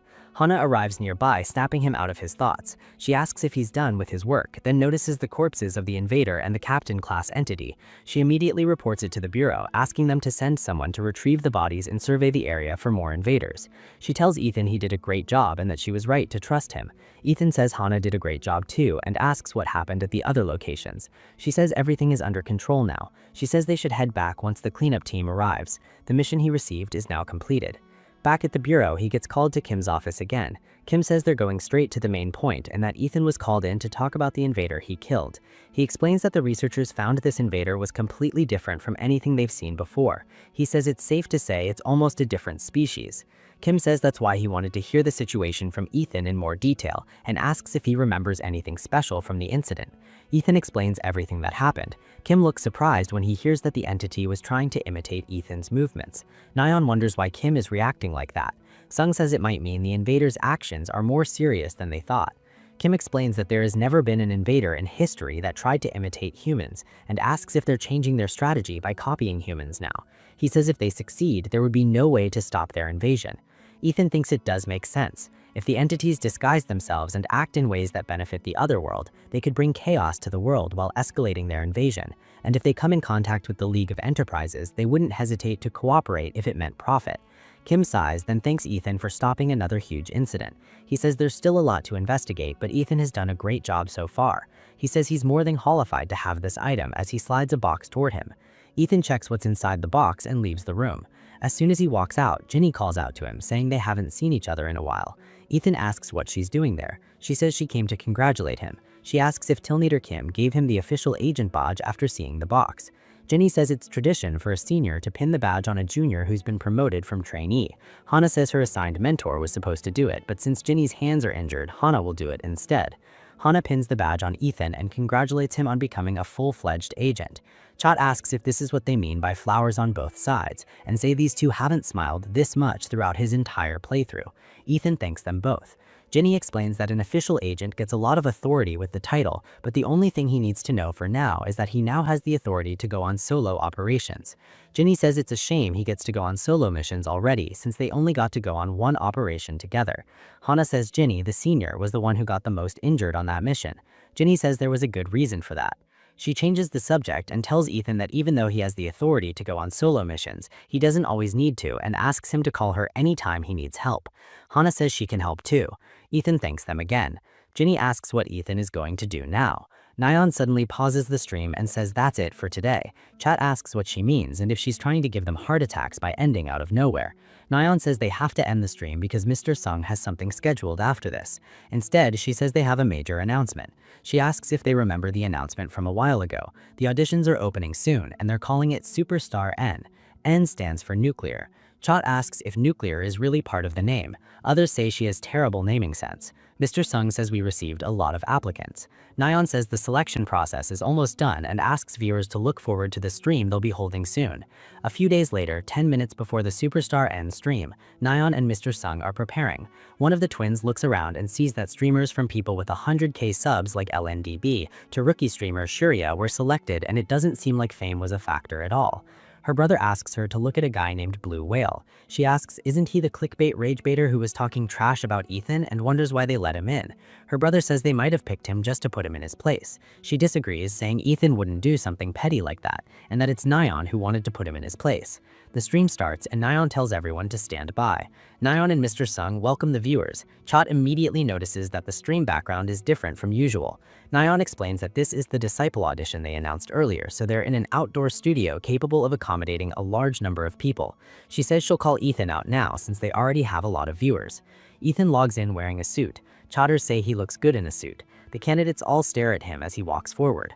Before the stream, Ethan had asked Nyan what kind of content in Reverse Planet requires teammates. She told him it was the raid game mode, which is done in parties. It's one of the biggest PvE contents in Reverse Planet, along with Inverse Planet mode. She said they only have to defeat one extremely strong entity in a raid, but because of multiple tricky gimmicks, they need a party. Ethan tells the contestants they should already know I'm here to decide and pick a disciple. He says if they want to be my student, they must follow everything I say, and if they're not confident in doing that, they can leave now. Furthermore, even if they pass the audition, they can be disqualified if they don't follow my instructions. Chat says that's fair. Ethan continues, saying that if they have the will to learn, he guarantees they'll reach Master Tier with ease. The Rage Baiter asks if Ethan himself isn't just barely Master Tier, and says he should prove his skills first. Ethan says that's a fair point. He says all 12 of them can fight him at once, and if they land a single hit on him within 10 minutes, they win. If they fail, then Ethan wins. Nyan wonders what he's doing since this wasn't what they agreed to. Ethan tells them that anyone who successfully lands a hit will pass the audition immediately, but he says it would be impossible for them if he didn't give himself a handicap. He draws a small circle around him and says he won't attack, won't fire, and won't leave the circle. Chat asks if he isn't underestimating them a little too much. One of the twins asks if they can attack simultaneously. Ethan says they can use any weapons, abilities, or tactics and tells them to begin. The Rage Baiter hiding behind the others suddenly fires his ability at Ethan out of nowhere, but Ethan just tilts his head and the attack flies past him and explodes behind. The Rage Baiter demands how Ethan dodged his flame spear so easily, and Ethan tells them they don't have much time, so they should just attack all at once. The others look at each other and rush him together, but Ethan sends them all flying back. One guy says their attacks just don't work on him at all. The girl says she even tried forcing close combat, but that didn't work either. The twins tell them not to give up yet and ask everyone to leave the rest to them. They approach Ethan from completely opposite sides and attack while giving fake comms to confuse him, but Ethan grabs them by the legs and tosses them away. Time runs out and no one manages to hit him. Ethan says this should be enough to prove his skill and asks if anyone still objects. Everyone agrees he's proven himself. Ethan says this only proved his skill and that he'll have to prove his coaching ability over time, then says they should start Superstar N now. He notices Nyan staring at him, clearly expecting something. He sighs and says N means nuclear. Mr. Sung says the auditions are finally kicking off and asks Nyan what the first mission is. Nyan says the first mission is to show their ability control without modifiers. It's a simple mission where participants must last 3 minutes while holding a 150 kilogram barbell with a given build. Chat asks what she means by simple and what build they're using. Mr. Sung explains the build is a body enhancement type that's relatively easy to use without modifiers. It's not as strong as Absolute Being, but it boosts endurance and strength. Nyan shows a picture saying she and Mr. Sung tested it too, and it worked. A chatter jokes that Mr. Sung's soul looked like it left his body in the picture. Nyan says anyone who wants to challenge it must switch their status window to visible mode and asks if there are any questions. The twins ask if there's any benefit to completing the mission first, at the same time. Mr. Sung explains that scores are distributed on a sliding scale based on the order of completion, so faster clears get higher scores. After the first 2 missions, the 4 people with the lowest total scores will be eliminated. Nyan says participants can retry as many times as they want and tells them to feel free to challenge without pressure. However, the time limit for the mission is 30 minutes, including practice. 5 minutes later, everyone is struggling in practice. A donator asks who the casters think will pass first. Ethan says he thinks Aram and Dawn, the twins, will pass first. Nyan says she thinks LNDB will win. Chat points out that everyone is running melee builds and asks if the mission isn't too disadvantageous for ranged users. They ask if the streamers are looking down on ranged builds and why the stream feels biased. Nyan's problem detection sensors activate and says they've got it all wrong. She explains they're not trying to select only melee builds and that the second mission will favor ranged users more, which is why they're not eliminating anyone in the first part. Chat laughs at how nervous she sounds and tells her to calm down. Nyan asks if anyone wants to challenge it yet, and LNDB and the twins step forward to go first. The countdown starts and all three begin. 1 minute in, the twins are already telling each other to give up. 2 minutes in, LNDB starts struggling. Chat says LNDB has to pass since he represents all the bombers. Another chatter jokes that LNDB is probably a high school girl who customized their appearance. LNDB fails at 2 minutes and 50 seconds. Mr. Sung says he almost had it. The twins pass and Nyan congratulates them as the first two to succeed. LNDB asks if he can try again immediately, and Mr. Sung tells him to go ahead. LNDB passes on his second attempt. The rage baiter thinks that if he doesn't make top 6, he's basically eliminated since there aren't many spots left. For him, it would be embarrassing not even making top 4 after all that clickbaiting. Someone else passes in 4th place, and while everyone's distracted, the rage baiter does something in the background. Nyan asks if anyone else wants to go next. The rage baiter says he understands how to do it now. Nyan asks if he wants to try, and he agrees. She tells him to set his status window to visible mode before coming up. Ethan notices something feels off when the guy steps forward. The challenge begins and the guy lifts the barbell, thinking to himself that he's way too smart for his own good. Chat asks if he's really this strong. Ethan watches closely the entire time. Nyan announces that 3 minutes have passed, congratulating him on passing and telling him to go stand with the successful candidates. Ethan cuts her off and asks what the guy is doing. The rage baiter plays down and asks what he means. Ethan asks if he really thought he wouldn't notice him using a modifier. Nyan asks what Ethan means. Others say his modifier shows 0, but it also looks blurry like a JPEG image. Nyan asks if Ethan really thinks this guy is using a modifier. Ethan says that from the moment he stepped onto the platform to how he held the barbell, there were changes unique to the modifier system. He says he noticed because the guy's body movements were being adjusted in real time. Nyan whispers to Ethan again, asking if he's sure, since it would be a serious problem if he's wrong. Ethan says he's certain. Ethan asks the guy to show them the real modifier system instead of the fake one. The guy starts sweating and insists this is the real one, asking what he'll do if he's wrong, threatening that this won't end with just an apology. Ethan says if he's wrong, he'll apologize and quit streaming, and if that's not enough, he'll give the guy the stream revenue too. Then he tells the guy to try adjusting the modifier as it is. The guy grits his teeth and says he'll do it. He suddenly says it's not working and that it might be lagging. Ethan says there's no need for further review and declares him disqualified. The rage baiter gets embarrassed as the comments start flaming him, curses at Ethan's stream, and logs out. Nyan asks if anyone else wants to try now that the minor disturbance is gone. The small streamer says she'd like to go next. After that, in the chaotic atmosphere, the auditions continue, and just as everyone expected, the second mission heavily favors ranged builds, with them ending up in the top spots. Those who don't make it leave while thanking them for letting them participate. Mr. Sung says that concludes the individual missions. From here, it's team battles. Nyan says they'll start with a 4v4 battle, then split the winning team into 2 and have them fight again. There's Team A and Team B, balanced based on their scores from the individual missions. A donator asks what the team mission is. Nyan says she'll explain. The team that defeats the most intermediate sentinels within 10 minutes wins. The sentinels spawn every minute across the field they're standing on. Each team gets 2 chances, and the higher score will be recorded as the final result. Mr. Sung says they can use any abilities and builds, but modifiers must be kept at 60%. She immediately starts the mission and the sentinels begin spawning. In the first round, Team A defeats 10 sentinels and Team B defeats 8. Nyan says Team A is slightly ahead, and Mr. Sung explains that ranged builds have the advantage. Ranged builds can focus on firing from a distance and picking enemies off one by one. Melee builds, on the other hand, if they can't take enemies down quickly, risk getting piled on and surrounded. Shuria says they don't stand a chance even with the second try. Dowan asks if they could get a little coaching from Ethan. LNDB says that's a good idea and that it would work out for Ethan too, since his coaching skills would be proven if their performance improves. RM runs to the judges saying she'll ask if they can do that. Nyan says they're allowed to ask Ethan for coaching since it's within the rules.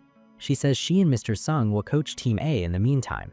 Mr. Sung asks if Ethan's okay with it, and Ethan says he agrees if Team A agrees. Team A says they need some time to discuss. One guy asks if they shouldn't ask for Ethan's coaching too. Another guy says Ethan is a melee build player and asks if it wouldn't be better to ask Mr. Sung instead.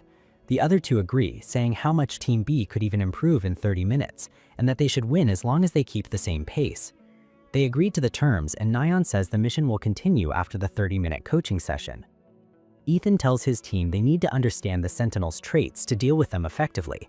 He explains that unlike humans, Sentinels aren't afraid of getting hurt, and if they judge that the damage they can inflict is greater than the damage they'll receive, they'll abandon defense and go full offense without hesitation.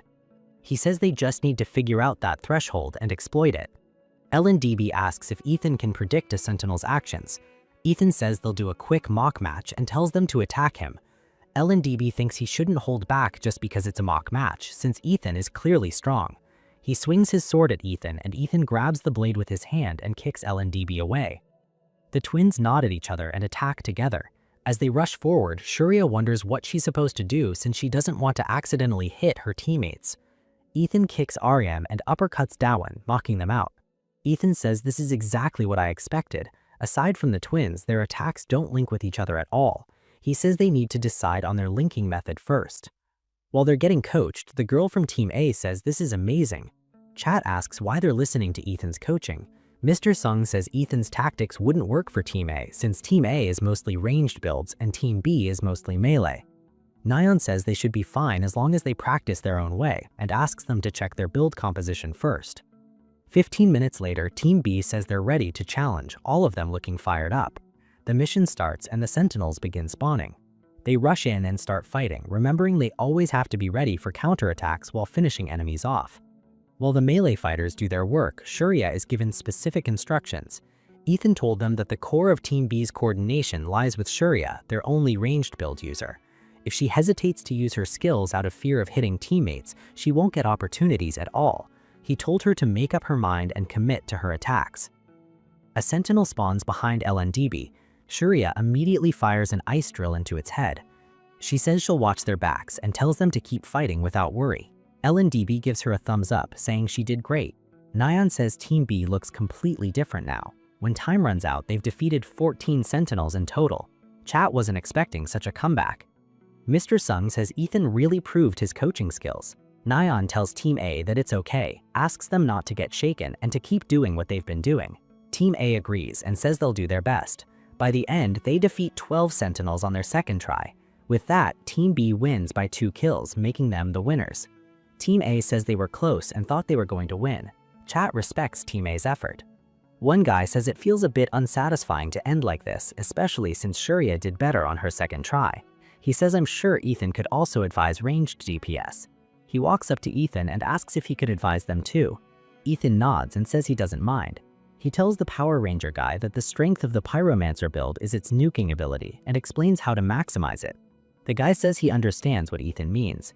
Ethan gives advice to the others as well. As they leave, they say they really had a fun experience, and Nyan thanks them for their time. Now it's the finals, a 2v2 team battle mission. The mission is a PvP survival competition. Whichever team survives until the end wins. The teams are already decided. LNDB and Shuriya versus the twins. In a gym somewhere, Soil finishes her workout on the verge of passing out. Then she remembers she has to check something and quickly pulls out her phone. The results of the 2v2 are posted on the community. The twins won, just as she expected, but she wasn't expecting Ethan to become a coach. Since an official coach has the right to choose their team, she thinks he might choose her team since they've met before. She smiles, thinking she might be able to stream with him again soon. The next stream starts a few days later, and the casters welcome the viewers as usual. Nyan reminds everyone where they left off in PvE last time, and now she says they'll hear Ethan's answer to Ginny's question about what he plans to do next. Ethan tells Ginny that he plans on sweeping the reverse planet by himself. Hana says he's as diligent as she expected, and with his skills, it should be possible.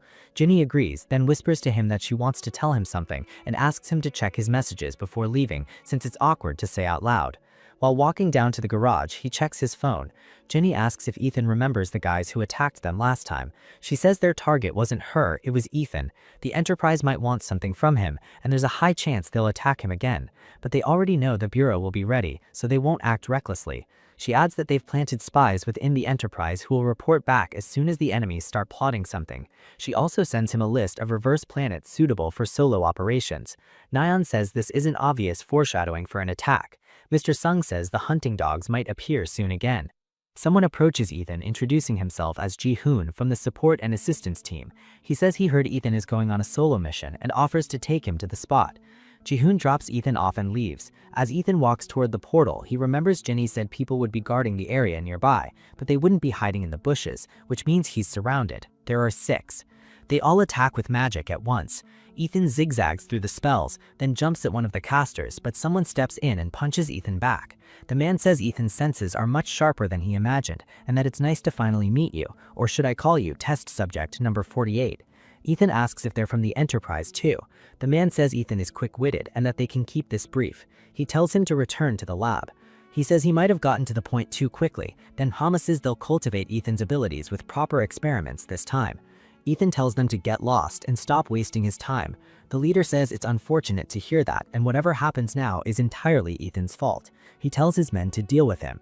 One punches Ethan's sword, but gets pushed back. Another guy attacks from the side with a spear, trying to catch Ethan off guard. Ethan slams the greatsword onto the spear user's head. The leader tells his men to keep pushing forward. The 3 ranged users attack at once. Ethan stands unharmed after taking the hits. Nyan says the seasoned hunting dogs are showing excellent teamwork, but they still can't beat Ethan. Mr. Sung says it's because Ethan's level is pretty high now. The enemies curse at Ethan for killing their comrades and ask their leader what they should do next. The leader says they have no more options and tells them all to take TL-01. Nyan asks what TL-01 is and if Mr. Sung has heard of it. Mr. Sung says there's no information on it, not even on the hypernet. Nyan asks if that means it's new lore. Mr. Sung says it has to be. The leader pulls out a pill and says Ethan forced their hand. Even Ethan has never heard of something called TL-01 in the other world. The leader takes the pill and immediately his skin turns purple and their bodies start morphing. Looking at their characteristics, Nyan says they don't look like dimensional invaders. Chot agrees. Ethan thinks this isn't an ordinary doping drug. They jump at him again. One of them punches the ground where Ethan was standing, shattering it. Chot asks if one pill really was enough to do all that, especially since his ability is much stronger now. The power is completely different. Another mage fires an enormous flame attack. Ethan slices through as many of them as he can, but they pass through, nearly hitting him in multiple spots. Nyan says Ethan is being pushed completely onto the defensive, and how a drug could cause such a drastic change. Mr. Sung says he's not sure either, because it's not just their abilities that are enhanced, their behavior is strange too. They look completely different, as if they've lost all emotion. One of them jumps out from behind Ethan unnoticed and slams him into a wall. Mr. Sung says it's almost as if they're all being controlled by something else. Ethan realizes these guys didn't just get physically stronger, they've changed, like they lost their minds, just like the invaders, so he decides to end this fast and investigate it himself. He leaps straight at the man, using a flamethrower skill, cuts clean through the flames, then slices the caster in half before bursting forward toward their leader. The leader instantly throws up a stone wall to block Ethan's strike. He's pushed back and orders the remaining 2 men to corner Ethan. They combine their lightning and wind skills and fire everything at him. Ethan slices through the magic with his sword, releasing a shockwave that wipes out all their attacks. The leader shouts asking what just happened, but Ethan suddenly appears behind him and knocks him out cold. Ethan grabs him by the collar and demands to know about the drug they just used, but the leader starts bleeding from his eyes and nose, panicking, asking why this is happening since the drug was supposed to be stable. Before he can say anything else, he dies. Ethan realizes the drug's effects must have deteriorated. The other 2 die as well because of it, leaving Ethan alone. He wanted more information about this mysterious drug that never existed in the other world. He checks their bodies and only finds a few phones, masks, knives, and a single earring. Ginny and Hana arrive with several guards, apologizing for being late. Ethan says it's fine. Nyan jokes that at this point it's basically tradition for them to arrive late to everything. Mr. Sung says the plot is expanding with all the corporate pressure tied to TL-01. Ethan asks Hana and Ginny how they figured out where he was.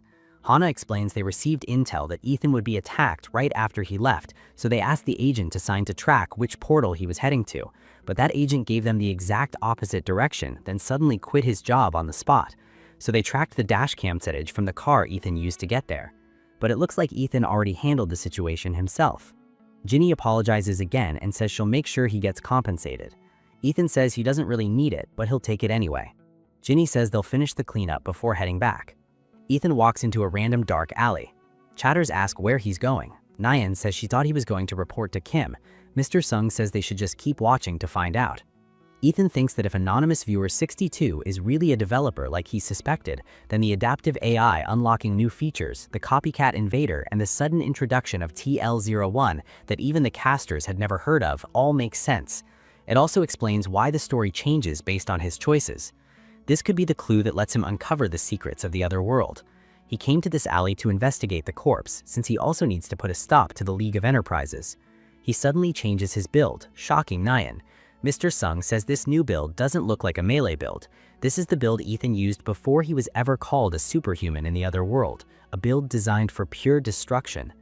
Ethan knows exactly which lab created the TL-01 drug. There's one corporation deeply connected to it, Shin Electronics. Nyan asks if that isn't the same corporation that attacked Ethan and Ginny on their first mission, and asks if he's planning to attack them. Mr. Sung makes perfect sense why Ethan changed his build. If a melee user attacked the corporation, it would be way too obvious who did it. Ethan changes his appearance too, silver hair and the white mask he got from the people who attacked him before.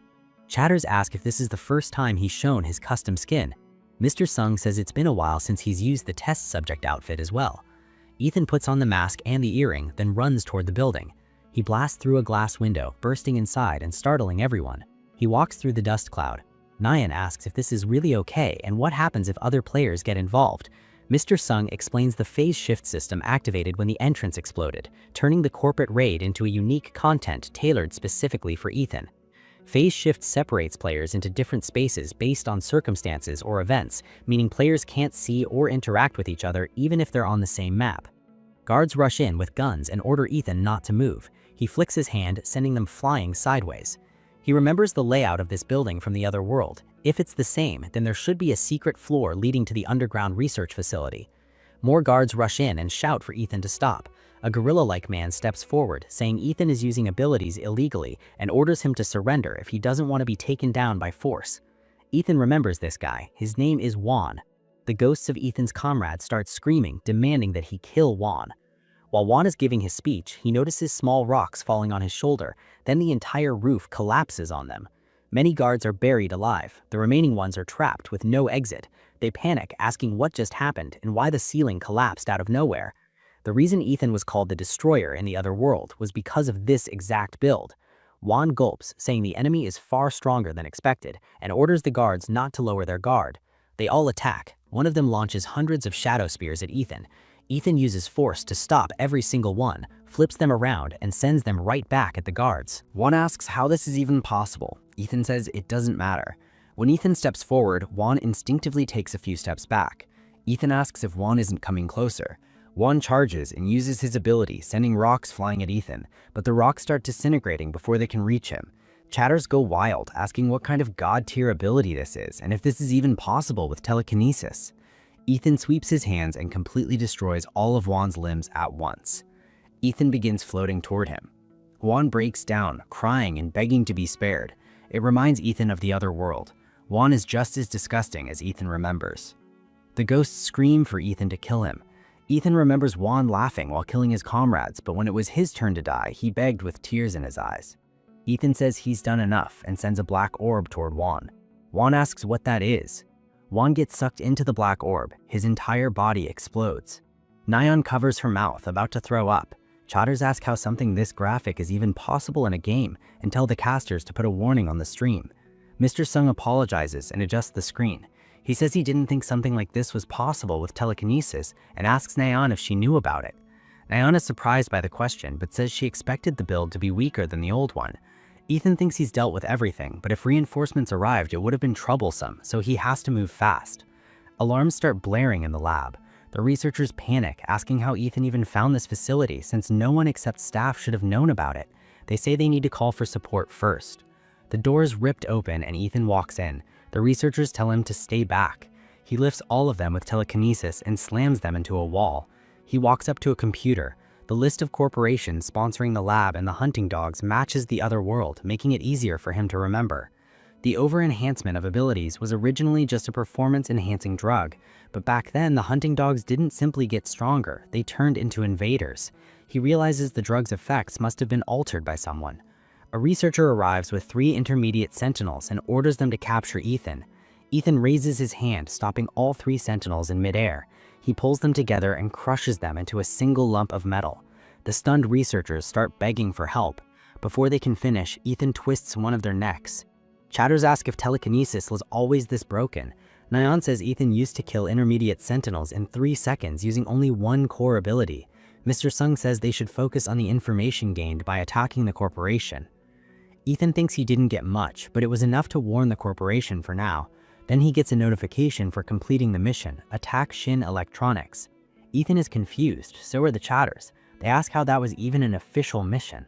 Nayeon asks how the story is going to unfold from here. Mr. Sung says if missions are being generated automatically based on Ethan's actions, then predicting the future story becomes pointless. Nayeon asks if that's even possible. Mr. Sung says this is his first time seeing something like this too. Ethan realizes this means he can do whatever he wants without following the original story at all. For now, he decides to return and plan his next moves. At Planet Earth Main Branch USA, Sophia asks what the hell a fully adaptive story system is and whether they released such an update. The developer says it seems to have been implemented when the game was down for maintenance during the pet system update. He also says there are traces that DEUS was involved in the update. Sophia asks if DEUS is awake now. The developer shakes his head and says it's not, but there are logs showing it accessed the system at the same level as Isaac, even though there's still no response. He adds that there's a chance this entire situation was orchestrated by DEUS, not Isaac, which would explain why DEUS remains unresponsive. Sophia says it's not impossible if DEUS is using all its resources for system development. She also mentions a viewer named Deus who's been donating with missions, which has been bothering her. She looks at her chat logs with Isaac. She remembers when he told her about DEUS. Isaac said he was going to make the world's best AI, and when DEUS was completed, he would use it to create Reverse Planet. Then he cut himself off, saying she didn't need to worry and that he'd tell her when it was done. Sophia asks if there's anything else to discuss. Another developer says they found additional data but couldn't analyze it further because it's encrypted. Sophia says their next move is to decrypt that data with everything they have. At the local cafe, Nayeon tells Ethan their last stream was a banger. Ethan says she says that after every stream. Nayeon insists this one was different. She says she even got a DM from someone named Chloe Martinez with millions of subscribers. While Nayeon keeps yapping, Ethan thinks about how Anonymous Viewer 62 hasn't reacted to the new story system. They usually reacted almost instantly, like during the pet incident. He wonders why this time is different and if he's missing something. Nayeon asks if they should do only PvP content for the next stream and says they just need to adjust the timing. Ethan cuts her off and says he has to continue PvE. Now that there's a fully adaptive story system, he doesn't want to waste time on PvP during such an important period. Nayeon finds it strange because Ethan was never the type to immerse himself this deeply into a game. Then she remembers how his expressions suddenly changed before. Mr. Sung had also asked what Ethan was like in real life after seeing so many questions about it, and she had said he was similar to how he is in-game. But compared to before, he's not as expressive anymore. Not only that, he has martial skills she didn't even know about, and he has a strange obsession with Anonymous Viewer 62. Fidgeting with her fingers, she says she's had something on her mind for a while. She asks if something happened to him when she wasn't with him. She says she feels like he's changed. This is the first time she's ever seen him this immersed in a game. She says she's starting to wonder if this is more than just about the game for him. She places her hand on his and says if there's anything he needs help with, she can always ask her. Ethan says she can help him anytime. He wonders if he's lost his pace so badly that even oblivious Nayeon can notice it. He didn't mean to rush things and make the people around him worry. Ethan says maybe he's overreacting and says they can do PvP content for the next stream like she wanted. Nayeon asks if he's really okay with it. Ethan says he is. Nayeon smiles and says then it's fine, then immediately starts yapping again. That evening, the notice for his next stream goes up. He's going to break the showdown mode record using a build chosen by the viewers. A few days later, during the live stream, Nayeon says everyone should already know today's content. Ethan is trying to break the win streak record using builds chosen by viewers. She says a lot of people wanted to see him try different builds, and she adds she's not trying to be toxic to master tier players, but she honestly doesn't think anyone in this rank can stop Ethan's streak. Mr. Sung asks if that's why she's putting a handicap on him by forcing him to use random builds. Nayeon says yes. Mr. Sung asks if Ethan even agreed to this. If viewers pick something weird, his streak could be in danger. Nayeon says she was worried too and asked him about it, then asks if they want to guess what he said. She imitates him and says he told her he didn't care what kind of build they picked and told her to do whatever she needed with the exact same serious face. Mr. Sung explains that unlike PvE, where players need to level up and assemble builds properly, PvP automatically gives everyone a max level build, but it's significantly weakened. A donor says there are no weak builds in PvP, only weak players. Nyan says she's setting up a build wheel and asks chatters to send their build codes through donations in the next 30 seconds. Donations start rolling in with build codes. After a minute, they spin the wheel. The first build Ethan has to use is the Steel Lord build. It's an ability that lets the player summon up to 12 Steel Knights and control them. Mr. Sung says they're starting with a difficult one. He explains that multi-summoning is extremely hard, especially without modifiers. The player has to control 12 knights manually. He adds that some players choose to summon fewer knights or limit their commands. Nyan asks if that wouldn't drop the build's overall efficiency. She says she's sure Ethan can pull it off like he always does. They say they should start without further delay. The first showdown match of the day begins. Nyan says Ethan's first opponent has an outstanding recent record with 15 wins and 5 losses. Chatters say a 75% win rate in Master Tier is insane, and that the opponent is probably a smurf. Ethan sees that the opponent is using the God of Wind and Lightning build. The match starts and the opponent immediately rushes forward. At the last second, Ethan snaps his fingers and summons a knight, blocking the attack. The opponent realizes Ethan is using the Steel Lord build and quickly backs off, wondering why he only summoned one. Chatters ask why Ethan only has one knight and say it's disappointing. Nyan says the game just started and tells them to keep watching since he might summon more as he figures it out. Mr. Sung says Ethan might be prioritizing maximum output by controlling a single knight. Ethan's opponent says one knight should be easy to deal with. He prepares to use his skill again, but another knight jumps out from behind him, catching him off guard. He spins around to dodge and backs off again, wondering when Ethan summoned a second one. Then Ethan summons another knight behind that one. Nyan has her "I told you so" moment. The opponent thinks this is getting troublesome, and if Ethan summons even more, it'll only get worse, so he has to take Ethan out as quickly as possible. He tries to break through the 3 knights. Once he passes one, he sees a clear opening.